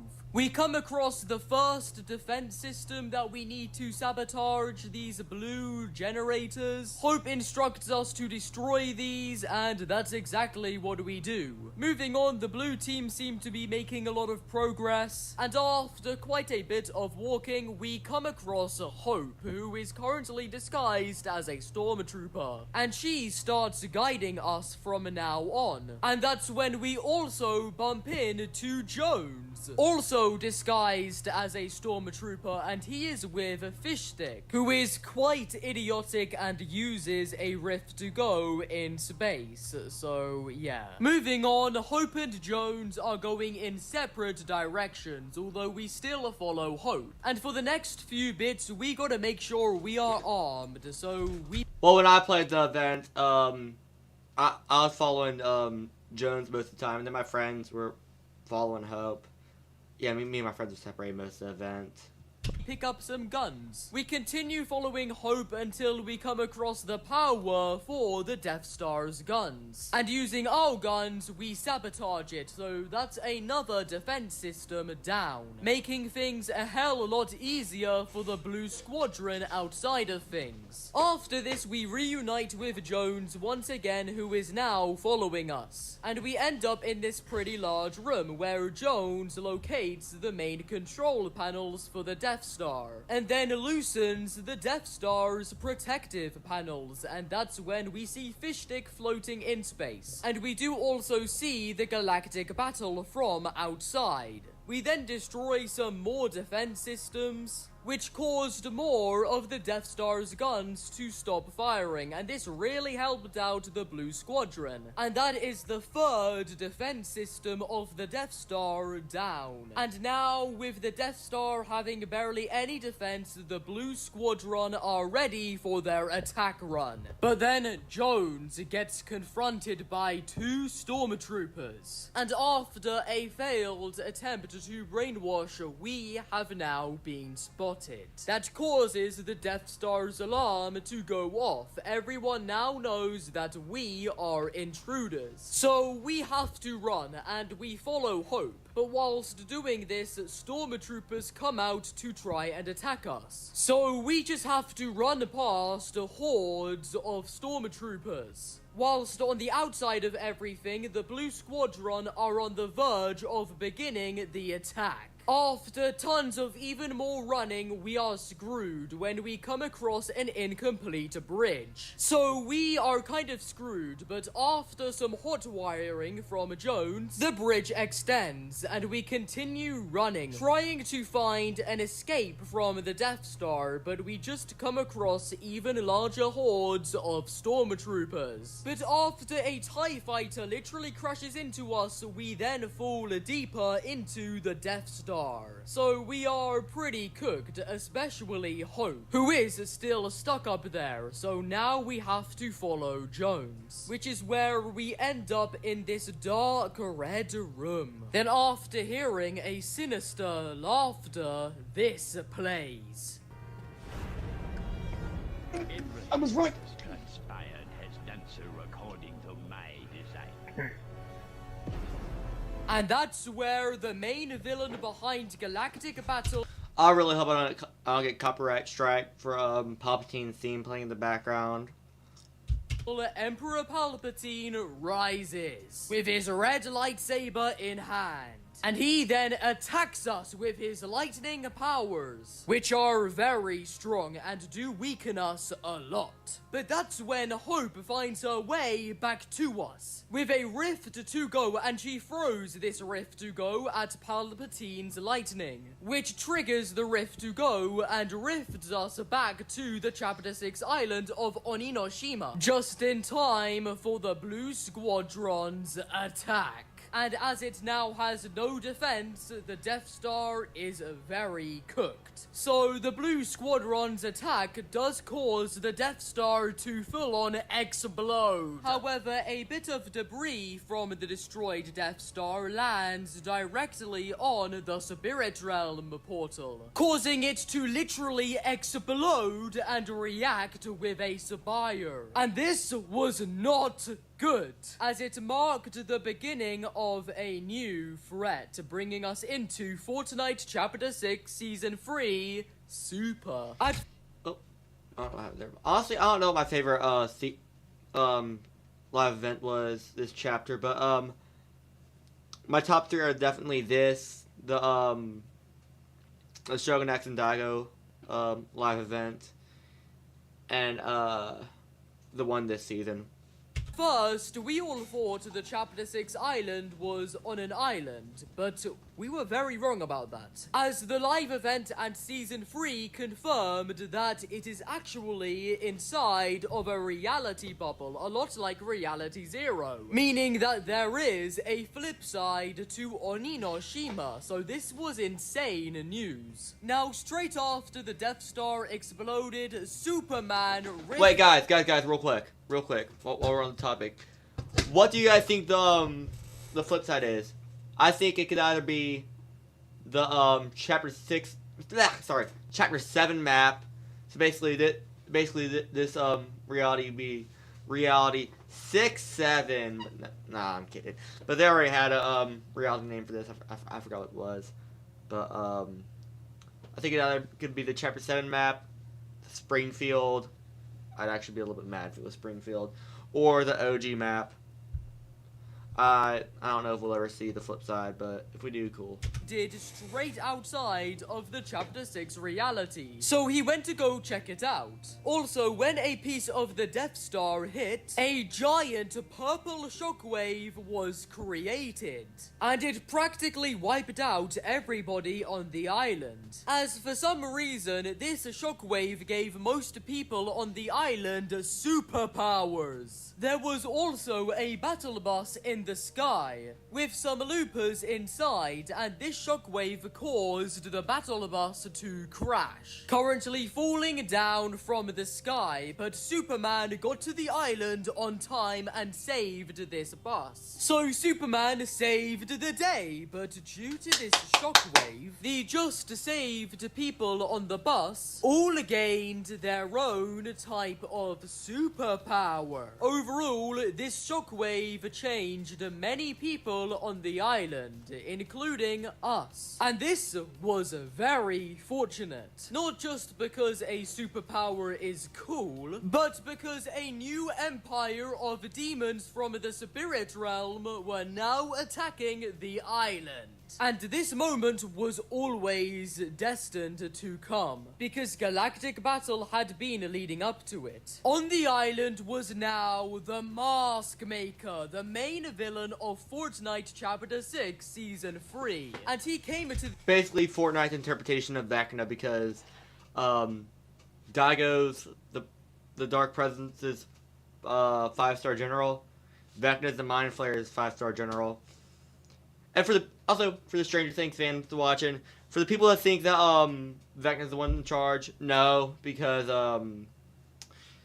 you'd have to watch first Shadow play, but Henry was possessed by the Mind Flayer as a child, and that's how he became Vecna. But yeah, I've always liked using that analogy for quite a bit of a time now. The island with his demon army, but he also arrived along with demon spires and monoliths. which were built to destroy this island's energy, and that's what they do to Masked Meadows. Absolutely demolishing it and turning it into Demon's Domain, a huge temple, which belongs to the new demons on the island, and of course to the Mask Maker himself, as that is the demon's new base. But all of this was directed by the dark presence inside of the spirit realm. But the main threat of this season is the Mask Maker, who is actually Daigo. But it's the corrupted demon form of him that we saw in Lawless, as the dark presence is now practically puppeteering Daigo, but he is now known as the Mask Maker. And due to this puppeteering, the Mask Maker is really strong. Now, the lieutenant of this new demon army on the island is actually Core from Chapter 2, Season 8. But it is a new variant of her known as Mercenary Core. And unlike the Mask Maker, she is not a demon. She actually bound herself to the dark presence, with then the Mask Maker building Core a new mask, making her stronger than ever. Alongside with this, we have the Demon Spires, which are not good. They are practically the demon's main weapon, as again said, they destroy this island's energy. And at first, you can really tell that they are doing their job. So, yeah, the island is very cooked. But we are not hopeless, and this is due to the new superpowers. Now, when seeing this, Hope realized that she cannot fight this on her own. And just to mention, this shockwave did not give Hope any superpowers. The same goes to Jones and Midas, and pretty much every other character from season. Okay, but Midas already had superpowers. He had the golden touch, so Midas had a superpower already, in a way. 1 and 2. But back to Hope. How was she going to deal with this? Well, her and Jones had an idea to open a superhero academy for the loopers with the new superpowers, so they can be trained to fight off these demons. And thanks to funding from Midas, this superhero academy was now a thing, replacing the POI of Magic Mosses. A Utopia city was also built for these new superheroes as well, and that replaced Seaport City. Now, this new superhero academy was obviously a school, and the heads of this academy were of course Hope and Jones, each with their very own office. Jones's academy office is practically the exact same as his Imagined Order office. The Night Rose was the academy's main teacher, teaching all of the superheroes combat and tactics. Also, the academy had Fishfic as the gym teacher, Joss as the chemistry teacher, Peely as the flight teacher, and Robin and Superman also volunteered as teachers for the academy as well. Alright, I don't think Fishstick, Joss, or Peely were involved, honestly. Alongside with also fighting for this academy too. So yeah, this superhero academy was going well, and Hope actually... But I might headcanon that because that actually add a little more of a story. decided to name it Supernova Academy. Now, just a school is not good enough to defeat these demons. So Hope put together a new superhero team named the Supernovas. And they will of course represent the Supernova Academy. And the new Supernovas are the heroes that were on that very battle bus. So that's Light Rider, a superhero with res energy superpowers. powers, who surfs on pure res energy, kill switch the best with guns, and he is the Academy's tracker and hunter. He is also the most smartest when it comes to tactical battles. Haley Sky, the cheerleader for the Supernova Academy, who turns into a storm beast. Morgan Mist, a goth chick with dark shadow powers. Synthwave, who was listening to music when the shockwave happened, causing her to gain superpowers of pure beats. And Ziggy, who was actually a snapshot of Jones, who had a chameleon on him when this shockwave happened, and that's how he turned into this, Ziggy. And his only superpowers are sleep. But yeah, these are the main fighters for the Supernova Academy, known as the Supernovas. And because they are the most important, they have their own rooms in the Academy building. Superman and Robin are also kind of part of this team as well. Now, what happened to the Spirit Realm portal at Crime City itself? Well, it just vanished in this season. But there are hordes of dark clouds above containing dark magic that lead to Demon's Domain. Now, Season 3 introduced us to Island Stories, which are lore quests that focus on specific characters. At first, Kendo believes that Daigo intentionally became this demon mask maker, but he does eventually realize that some dark force is controlling him, of course the Dark Presence. Hope's plan is to defeat these spires, save Daigo, find a way into the spirit realm, and confront the Dark Presence there. This will help Hope retrieve the 0-point shard. Also, although it wasn't Daigo's intention, Kendo will never forgive him for this. Daigo's sister, Jade, is also very upset about the mask maker. But because it was the sprites that supported Jade when she was stuck in the spirit realm, she sends us to check up on the current sprites on the island. And that's when she learns about the new Season 3 Super Sprite. Now, Morgan Mist grows a bit suspicious of the Supernova Academy. So as her shadow variant, she does a bit of investigating and she gets us to help. And after gathering a lot of clues, she discovers the actual purpose for the portal at Utopia City. Well, I forgot to mention that the 0-point vault is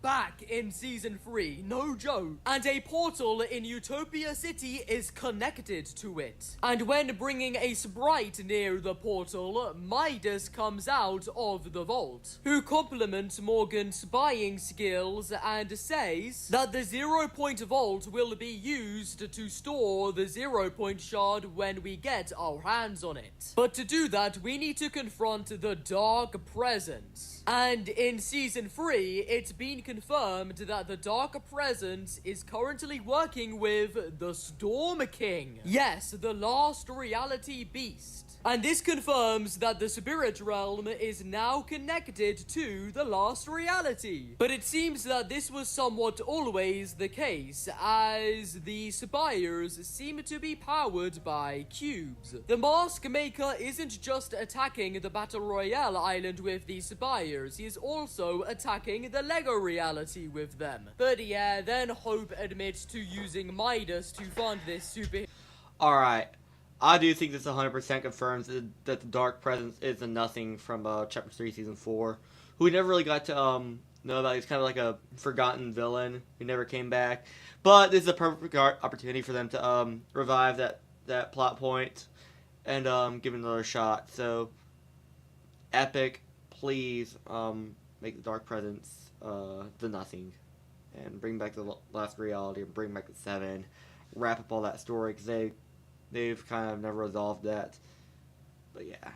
Hero Academy, which could be a little bit of a risky decision, but honestly, Charlie Wen seems to be making Midas more of a main character. At the beginning, the Supernova team didn't really get that along, but after many battles, they're getting along okay, and they're a good team. They are doing great at representing the Supernova Academy. But yeah, in the meantime, Midas asks the outlaw Skillet to do some investigating, in which he does a horrible job. But Midas does realize that most of the Supernovas don't really trust him. Speaking of the Supernovas, there is actually a second team that contains the superheroes of Knight, Reboot Man, Jewel, Diamond, and Champion Crystal, but no one really cares about this second Supernova team, honestly. But either way, though, things can't stay well forever. Because at some point this season, the Mask Maker proceeds to lock the hell in. Not only has he got a new glowing variant, but he plays a major attack on the Supernova Academy, sending spires to destroy the energy of the area and his demon army to ransack the POI and cause lots of chaos. And unfortunately, the Supernovas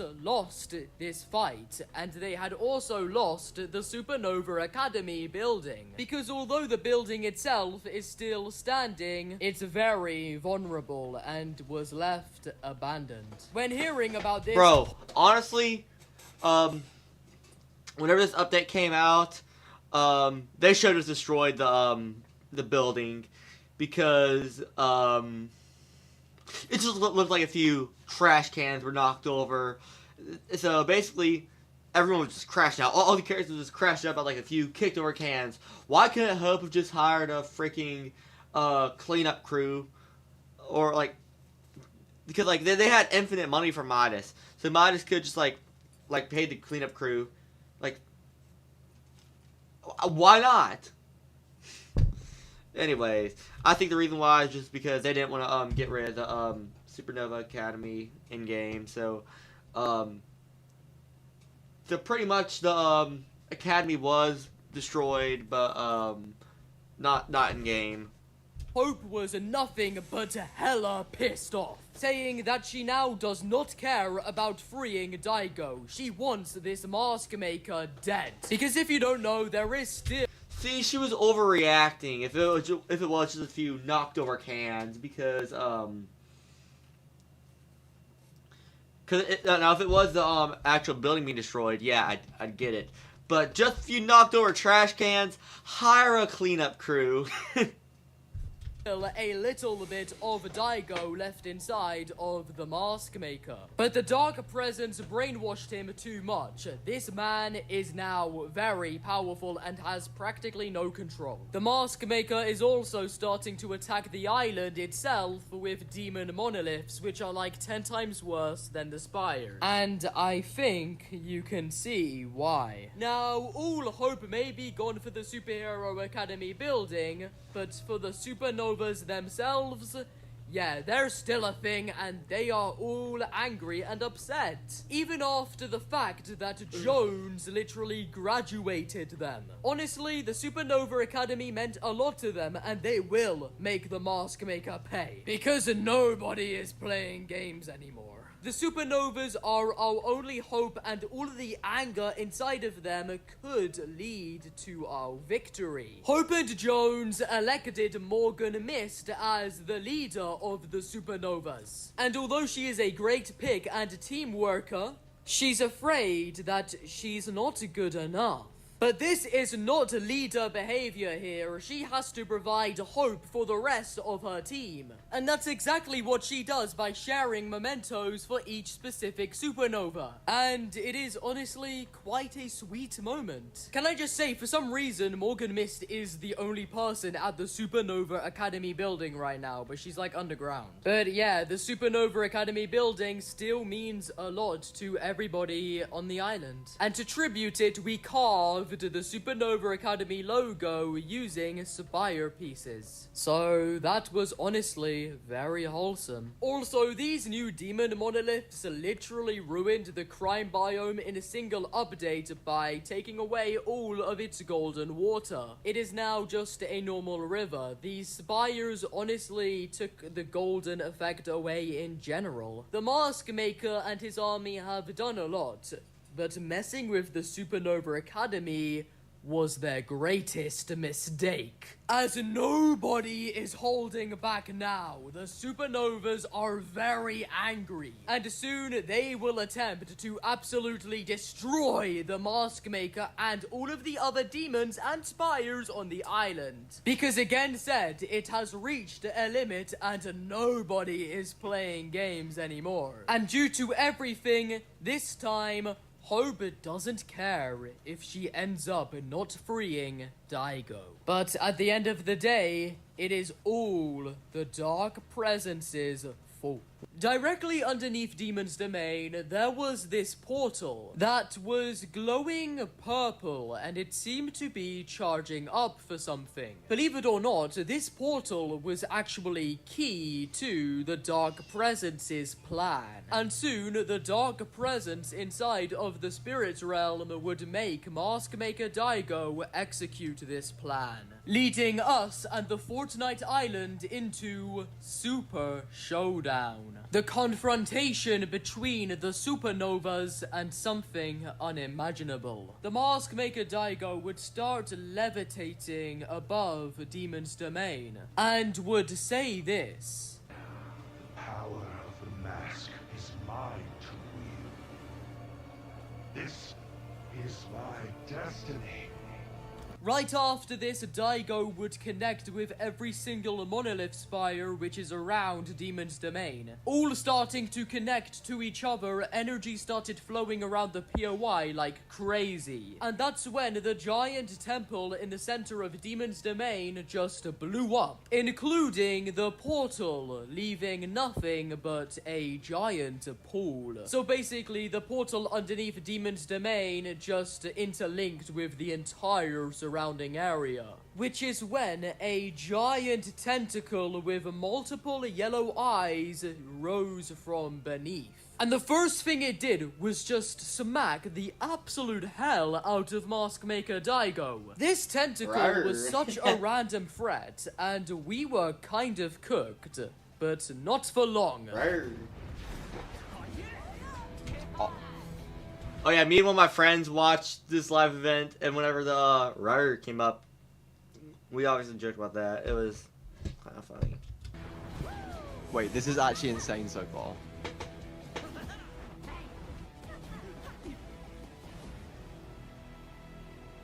Yep, the supernovas were now here to help us. And as this tentacle was literally attacking us and the island using power from the 0-point shard, each supernova had their turn of fighting this giant tentacle. With, of course, the leader of the supernovas, Morgan Mist, finishing it off. In defeat, the tentacle then sunk underneath Demon's Domain, and the supernovas won! At least that's what they thought, because 3 more giant tentacles then rose from beneath the pool. Us or the supernovas would not be able to take these down. So we were pretty cooked this time. However, that's until Superman came along and chopped one of the tentacles in half and beat up the other ones, for the 3 of them to then sink back into the pool in defeat. After this, Superman destroyed every single spire monolith around Demon's Domain, and then just left the island. No, I'm not even joking, we just saw this guy dip.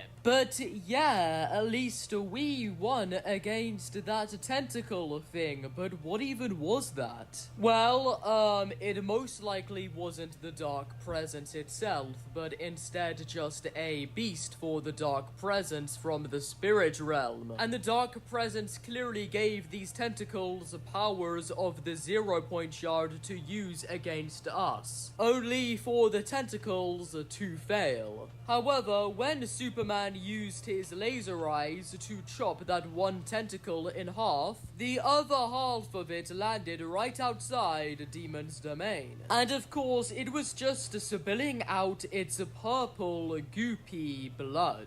But the thing is with this tentacle is that it started to decay and rot extremely fast, with its purple, goopy blood just spilling all around the area. causing the attention from normal bugs on the island, which would feast on this blood. But the funny thing is that this purple goopy tentacle blood contains genes relating to the last reality. Meaning that this blood is not only contagious, but it is dangerous and contains some real messy genes. So when these normal bugs feasted on this tentacle blood, it changed them, making them somewhat stronger. They were now bugs from the spirit realm. All thanks to the last reality and spirit realm genes inside of this purple goopy blood. More specifically, it turned these bugs into Onimorphs, which are of course Oni, which means demon mutated bugs. And these extremely early Onimorphs would just hide in hives outside of the tentacle. But yeah, we won against that giant tentacle. However, this tentacle was just an obstacle towards a threat much worse. A threat that Superman kind of caused by chopping that one tentacle in half. An Onimorph bug invasion was about to occur, and as it shares the same blood as the tentacle from the spirit realm, the Dark Presence had the opportunity to attack the island with these Onimorph bugs even more. So technically speaking, Fortnite Chapter 6 Season 3 Super ended off in a loss for us and kind of a win for the Dark Presence inside of the spirit realm. By the way, what happened to Daigo? Well, after he was smacked by the tentacle, he woke up, as that smacking had freed him from his mask maker corruption, so Daigo was now free. A bit of time passed, and the Onimorph bugs emerged from the ground, now fully grown. And they completely invaded the island, as this tentacle blood made the bugs much stronger. And don't forget that these bugs are now bugs from the spirit realm, as they contain the blood. And this unfortunately does mean that this bug invasion is under the full control of the Dark Presence inside of the spirit realm. Which is just amazing for the Fortnite island. Like, we dealt with a giant demon and spire invasion, and now we have to deal with this. And on day 0, the island is already extremely struggling with dealing with these bugs, because they are just full-on invading everywhere on the island, and they are really annoying. And they are also a giant threat to the island. So the people were pretty cooked, but that is until the Power Rangers rifted onto the Fortnite Chapter 6 island and set some ground by exterminating many of these bugs and rescuing the people affected. So yeah, now that some order has been stored in this bug invasion, the Onimorph bugs fled off and started to create their own hives, leading us into Fortnite Chapter 6 Season 4 Shockin' Awesome. The bugs carved out their own blue slurpy biome, which was just a massive hive for them. Alright, this season's the main reason I was wanting to watch this video, is because, like, I kind of got a little bit confused throughout this season. Really, I'm confused through every season because they don't have any voice lines. If they had voice lines, that would help a lot. Epic, add voice lines to your gosh darn game for quests. Please and thank you. Sorry. And to do this, they completely destroyed Lone Wolf Lair and flooded frogs. This hive was known as the main base for the bugs. It was the main alpha hive. The bugs also completely destroyed Crime City and turned it into a hive. And they also went for the just recently destroyed Demon's Domain, turning it into Demon's Debris, a new hive for the bugs. And at each hive, there would be a bug queen. Overall, there are 3 types of Onimorph bugs. There's the normal Swarmer, then there is the Bomber, which is like a more bulky version of an Onimorph, and oh, sorry. Let me get back a little bit, because there is something I want to talk about. You see how there's like a little bit of outline of Chrome right here? Swarmer, then it kind of does confirm that the last reality has returned, but I'm still kind of on it, because like I think they are back, but I don't know at the same time. but we will find out 100% in the live event. And there is the Bomber, which is like a more bulky version of an Onimorph. And then there is the Alpha, which is the Bug Queen, of course. The Bug Queens would protect every single bug hive around the island. The first Bug Queen that was seen in the invasion was one that was stomped on by Megazord. But overall, all of the Onimorph bugs invading the island are known as the Swarm. And the Swarm had already taken over quite a percentage of the island, turning all POIs they invade into one of their hives. Something interesting about these hives is that they are powered by Slurp. Yes, the Fortnite drink Slurp. Not only is there Slurp barrels like all around, but the hives emit blue smoke. And the main biome of Season 4 is literally a light blue Slurp biome. Which is crazy, we have never seen a Slurp biome before, but I am all for it. Now, very early into the Slurpy swamps. Okay, it was kind of swampy, biome, but I don't know. I kind of count Slurpy swamp. I don't know. Swarm invasion, a group named the OXR came to... Also, we have like 20 minutes left until this video is over. And then after those 20 minutes, I'm going to go to bed. And it's like 9:16, yeah, so let's... the island. And they are kind of like a military group. OXR stands for Onimorph Extermination Rangers. And the OXR's only purpose is to exterminate all Onimorphs. Because believe it or not, Onimorph bugs have existed before in other universes. We just don't really know much about that though. The OXR are actually a giant group. And when the board found out that a swarm are now invading Reality 783, many OXR Rangers were sent to... I'll be right back. I'll be right back, y'all. 1 second.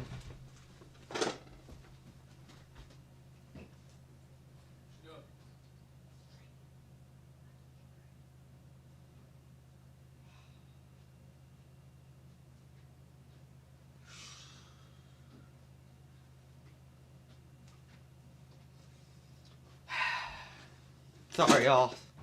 Got interrupted by my dad. I'm back. on Enoshima, the Chapter 6 island, of course, so that they can defeat the swarm, save the island, and also do a bit of research on these Onimorphs in the meantime. The first thing the OXR did when they got to the island was create bases around some of the hives. They created one around the Crime City hive, and that was then the location of Ranger's Ruin was formed, but that base was teared to shreds by the bugs. The swarm was close to making a hive where that one train station was, but the OXR stopped the bugs from doing that and made a base there, which the bugs then destroyed, turning that POI into Swarmy Stash. But right beside Swarmy Stash lies the main and largest OXR base on the island, which is just known as OXR base. But it is the main base for the Onimorph Extermination Rangers. Now, the OXR would provide the island gear to deal with this bug invasion. For example, the Lead Spitter 3000, which is like a new minigun for bugs. And the Swarm Strike, which lives up to its name of striking the swarm with rockets. The swarm invasion was kind of like a war effort, like the OXR would recruit loopers around the island to help fight off the bugs, as teamwork and precise was the only way to deal with this giant swarm invasion. Of course, the Power Rangers and Megazord would help, but also Halo Spartans would come to the island too, who were very good against the bugs. Now, the OXR was a faction all to do with Onimorphs, so when they were on the island, they also collected a few samples of I'm still here, y'all, don't worry. so that research to find out more about this swarm can be done. Now, let's discuss a bit about the members of the OXR. First, we have Onyx Winter, who is actually the general of the OXR on the island, and she's in charge of leading all OXR moves towards this invasion. Onyx Winter is elegant, with her combat style being described as animalistic and brutal. So I think the swarm should be pretty scared of this general. Then there is Lieutenant Ripslade, who is actually Battlehawk from Chapter 1. And Ripslade is the main guy for war in the OXR. Like, he leads most of the war effort against the swarm on the island, who describes the OXR as the best fighting force in existence, because the OXR have got each other and they never give up. He also explains the bugs a bit more. Swarmers are the little ones. They go down easy, but take them out before you are surrounded. Bombers will hit you with projectiles. Keep an eye on the sky when they are on the field. And the queens, well, they are really, really big ones. Scary and powerful. Again, you can find a bug queen at every hive, but the OXR normally leave the bug queens to Megazord, which absolutely slays the queens in a matter of seconds. There is also Agent Patch, who is a panda, and he is a very skilled agent of the OXR. And overall, Agent Patch, Onyx Winter, and Ripslade are like a triarchy. They are the main three of the OXR on the island. And the three of them sometimes speak to us by the car radio about the war effort. Infestation's worse than we thought. Stay low and lock in. I mean, yeah, they did add voice lines for this, but don't really count. I mean, I don't know. They're not quests. Oh, get ready to bust some bugs. It's about to get grisly. You want it, Dan Cartel? Come and get it! As you can tell, the OXR are extremely locked in. They've always been ready for it, as Onyx Winter does actually reveal that generations of OXR assets have been in hiding, waiting for the swarm to re-emerge. Which is interesting. Again said, we don't know anything about the past OXR and the swarm. But the OXR aren't just on the Fortnite Chapter 6 island, they are actually probably in a lot of universes. Another member of the OXR is Yumi, who is actually a K-pop star. And let's just say she is the visual.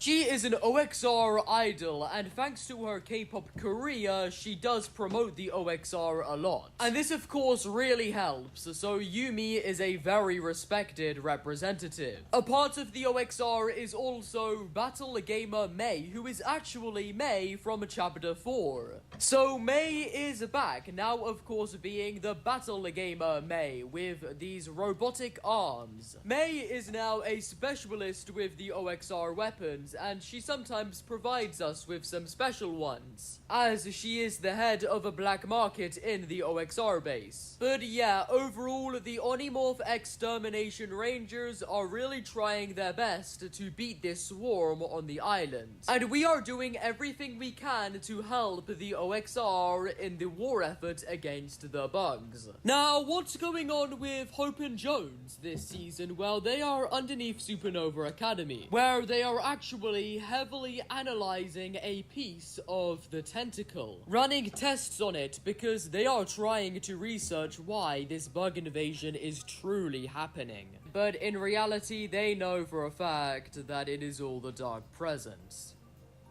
Hope's best bet is to now take this fight to the Dark Presence inside of the Spirit Realm, as she needs to end his literal torture towards Reality 783. Hope is also struggling with her visions once again, as she's been seeing much less, meaning that this is one of the only times where she doesn't know what happens next, and to be fair, Hope is kind of scared. Jones is also in a pretty uncomfortable position position right now as well, as these bugs are distracting his plan of retrieving the 0-point shard. So the Fortnite island is a bit doomed in Season 4. But yeah, now in Season 4, Daigo is free. He is no longer the mask maker Daigo demon that he was in the last season. He explains that after he was freed, Jade embraced him with open arms immediately. However, Kendo was more cautious, as Daigo was very arrogant and he sees himself as a fool for falling for the Dark Presence. But as of now, the island is just grateful that he is back and that the Mask Maker demon is no more. However, Daigo does explain that the veil between this world and the spirit realm is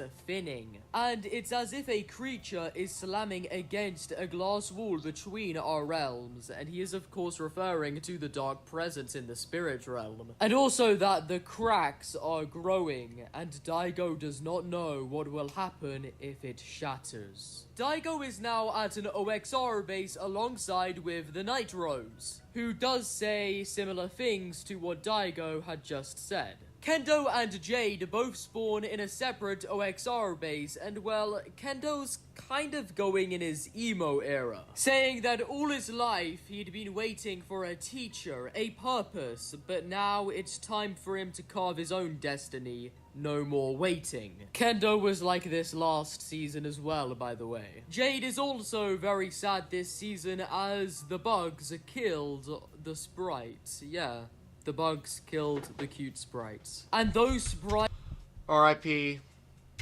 was really the only thing that Jade had, so she's very sad. Something pretty funny is that when Daigo kills some of the bugs, he says, "Go back to your master insects," where he's of course referring to the Dark Presence. But yeah, again, everyone, including Daigo, the Night Rose, Kendo, and Jade, are helping the island win against this swarm. That's why most of the crucial storyline characters are now at an OXR outpost. The only characters who are working on their own thing during this war effort are of course Hope and Jones, as they are planning the finale and trying to get an understanding of why and how this is all happening. It all extremely stresses them out, yes, but it introduces us to their plan, known as the Spirit Realm Siege. And this plan revolves around 3 steps. Enter the Spirit Realm,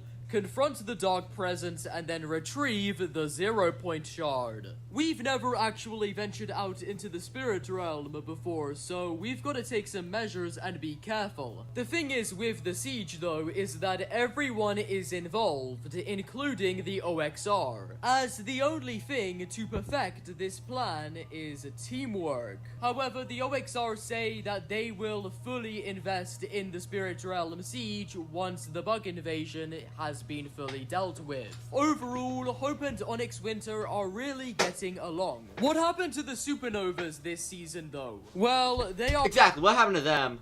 are also helping the island deal with this bug invasion. But the OXR makes the leader of the Supernovas, Morgan Mist, very wary. As remember, Morgan is literally just the head of some academy group. She's never really been involved in any military groups before, so it's kind of scary for her, but she's still gonna continue fighting alongside with the OXR to end this bug invasion. And the Supernovas will be supporting Hope and Jones and the OXR always. Also, when speaking to Killswitch at Utopia City, which is where all of the Supernovas are at right now, he says that the OXR will never shape up to the Supernovas as they have Storm Beast and that they are low-key better. But that's just classic Killswitch for you. Another thing on the island is that in Season 4, all of the Fox clan have gone. So Oninoshima is now Fox Fox Clan free now that Drift has actually gone to the OG reality. But yeah, it is just the River Guard on the island now. Hope finds out that these Onimorph bugs have their own way of just teleporting from the island to the spirit realm, which really intrigues her, and that's when she finds out that on the island there is an access point to the spirit realm, which just shows a portal connected to the Omniverse, but when engaging with this access point,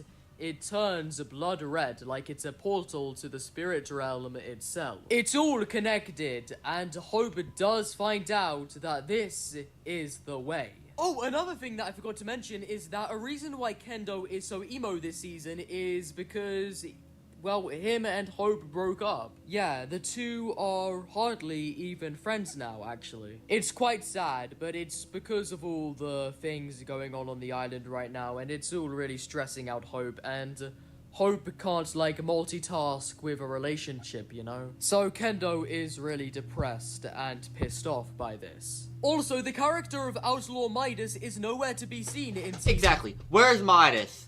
Alright, there's a lot of things that bother me with this season. One, the supernovas are hardly even here when we could use them. And two, Midas isn't here, and neither the 0 Point Vault. I hope we see Midas in the live event, and we find out where he's been. But this is most likely because he is guarding the 0 Point Vault wherever it is being hid, because it's not actually at Utopia City anymore. It's been moved to a much more secure place so that the bug invasion does not affect it. Alright, yeah, I knew that, but like, where is it? Couldn't they give more of a proper explanation instead of making it all vague? Don't know where it has been moved to, though. Mercenary Corps is also gone this season as well. They should have kept her in too. But that is most likely because, well, the Mask Maker is no more. Later on into Season 4, and the Swarm evolves, with the bugs taking over Utopia City, turning it into a new hive for the Swarm, with a Bug Queen there as well, so thank God that this portal leading to the 0 Point Vault was moved. But on the bright side of things, a new bug gets added to the game, and it's actually a friendly bug known as the Roly-Polies. And you can roll in them, they are very nice to you. Although they are still technically a part of the Swarm, they are the only good bugs on the island. And the OXR actually refuses to kill them. But yeah, the Swarm turned Utopia City into Dystopia City. Now, very nearby Demon's Debris is this black marble monolith, and it's very tall and very random. However, it is actually a portal to another time and space. A portal to Alive 2007, which is where Daft Punk is. And going inside the monolith leads you to the pyramid, which is where a giant Daft Punk concert is taking place. So it's crazy that we truly saw the revival of Daft Punk in Fortnite. They're never getting back together though. I'm just clearing that bit up for you all though, as many people did think that this monolith would be used for storyline. The bugs would go on to then create another hive, this time like in a tunnel. It was underneath a mountain, and it was actually a pretty big one with a bug queen of course there. But as the Swarm grows, so does the OXR, with them recruiting new members. Like these guys, and Eevee even came back in Season 4 to join the OXR. Oh, and we can't forget about Street Ronin Kendo, which is the new Kendo skin. And yeah, at first glance, that may not look like Kendo, but it actually is Kendo. Damn, he's really expressing those dark days, you know, like... yeah. I feel that. Yo, I actually feel that. Girl breaks your heart, you try to act all gangster and emo. But, yeah, I get what Kendo's going through. Yeah. Just let him be, guys. Just let him be. As he has not got his head in the clouds anymore. And he is tired of his siblings deciding who he is. But did they really even do that? It's just, you know, whatever, Kendo. Whatever, Kendo. You go, girl. Be yourself. Go, girl. Yo, you go, girl. That's crazy. Alright, let's keep going. But yeah, Kendo is now more involved with the OXR, as like he even wears an OXR helmet now and defeats a lot more bugs. I think if Hope saw this, she'd probably be laughing her ass off. Speaking of Hope, she made some new discoveries. She found out that Honestly, Kendo's going through his edgy era. It's kind of like I went through, like, at the beginning of last year. I was really edgy. I was like, we don't talk about that. she could use a bug queen eggs from the spirit realm to maybe like weaken this access point and grant herself a better way into the spirit realm. She made us kill a bug queen to test if her theory was correct, and it actually was. Now, in the last few weeks, the OXR had really been locking in a lot more, killing a lot more bugs. All thanks to us, Megazord, and all of the others on the island helping. All signs were starting to show that the swarm was getting a lot weaker. And then, at one point, the bugs just vanished. All of them. They were fully defeated by the OXR. This guy called Dr. Theodore Fliesby, which is like some new fly underneath Supernova Academy, explained that the bugs don't just leave for no reason, as they were pretty close to destroying this reality, may I just say. So it's very likely they all just ran back to the spirit realm. But either way, the swarm was now gone on the island, and that us and the OXR had won. Which brings us into the rebuilding phase. The Supernovas helped rebuild Utopia City and Supernova Academy. The OXR perfectly restored every single outpost affected by the bugs. But most importantly is that the bug biome was completely filled up and kind of restored. Well, there was this new POI named Bugswater Beach, and it was actually a museum which showed off some things that were used in the swarm invasion, like Megazord's sword, some corrupted rocks, a poster, and even merch. And Bro, they should have gave us like a cutscene or a live event or something. That would have made more sense. another thing is that magical night shift trees started to grow around Demon's debris, turning the POI into Dreamy Domain. So Fortnite really did get the good ending here. And everyone on the island was extremely happy that we had won against this bug invasion. However, Guima from K-pop Demon Hunters started to invade the island with demons. But that is when Huntrix, the band from K-pop... Not canon. Also, K-pop Demon Hunters probably isn't gonna be my thing, so I haven't watched it before. I was about to say K-pop Demon Hunters sucks, but I was like, I haven't seen it before, and I'm not gonna see it, so I'm not gonna judge it. If you're someone watching who likes K-pop Demon Hunters though, that's cool. I'm not judging you, but me personally, not my thing.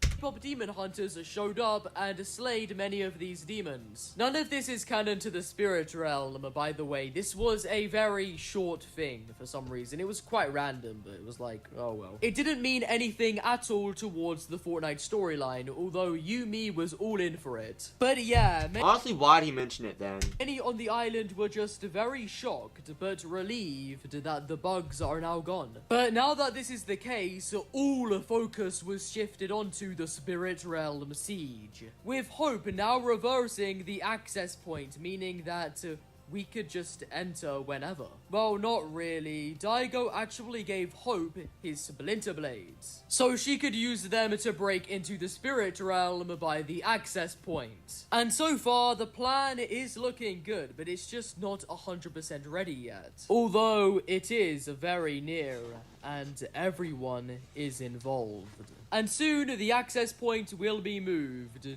to where Fortnite Chapter 6 will end off. As by the time this video comes out, the Spirit Realm Siege live event takes place in less than a week. Soon we will actually enter the spirit realm.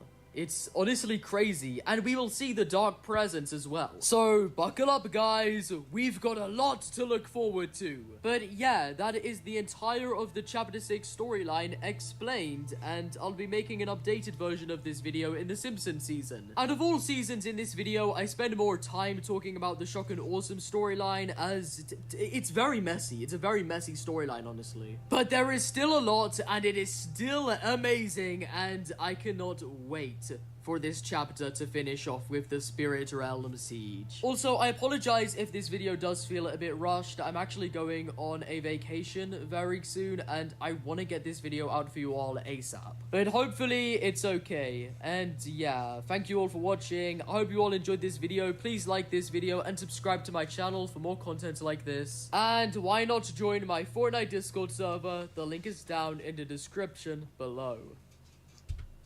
Alright. Yeah, nothing else. Alright, so, he didn't show the, Dark Presence, screenshot that played on the TV at Bart's treehouse, but let's go through his posts real quick.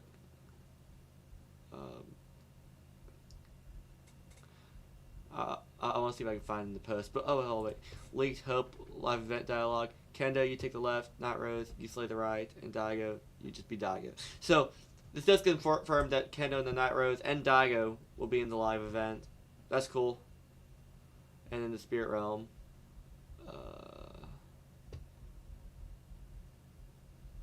Okay, there it is. Yeah, this plays on one of the TVs at the, in the TV at Bart's house, or Bart's treehouse in game. So yeah, the Dark Presence is being teased now, and soon we will be having the Spirit Realm Siege live event coming soon. Oh, there we go. But yeah, that just about wraps up the stream. I did want to like check out some more videos, like just like browse through YouTube and try and like find some more, you know. But hang on a second, I'm kind of messing up the there we go. Oh my gosh.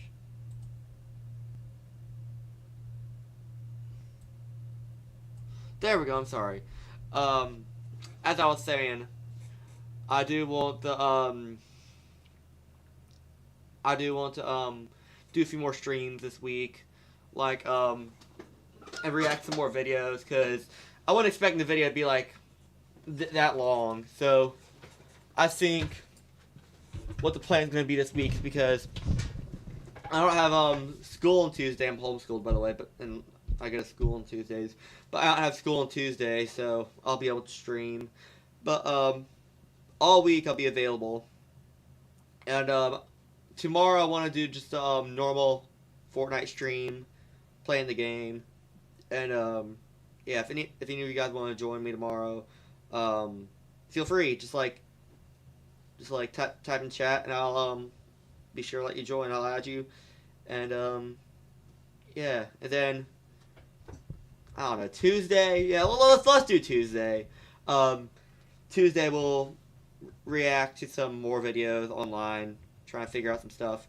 But yeah, we'll be back to streaming tomorrow. Thank you guys for watching. Like and subscribe. I hope you guys enjoyed this stream, and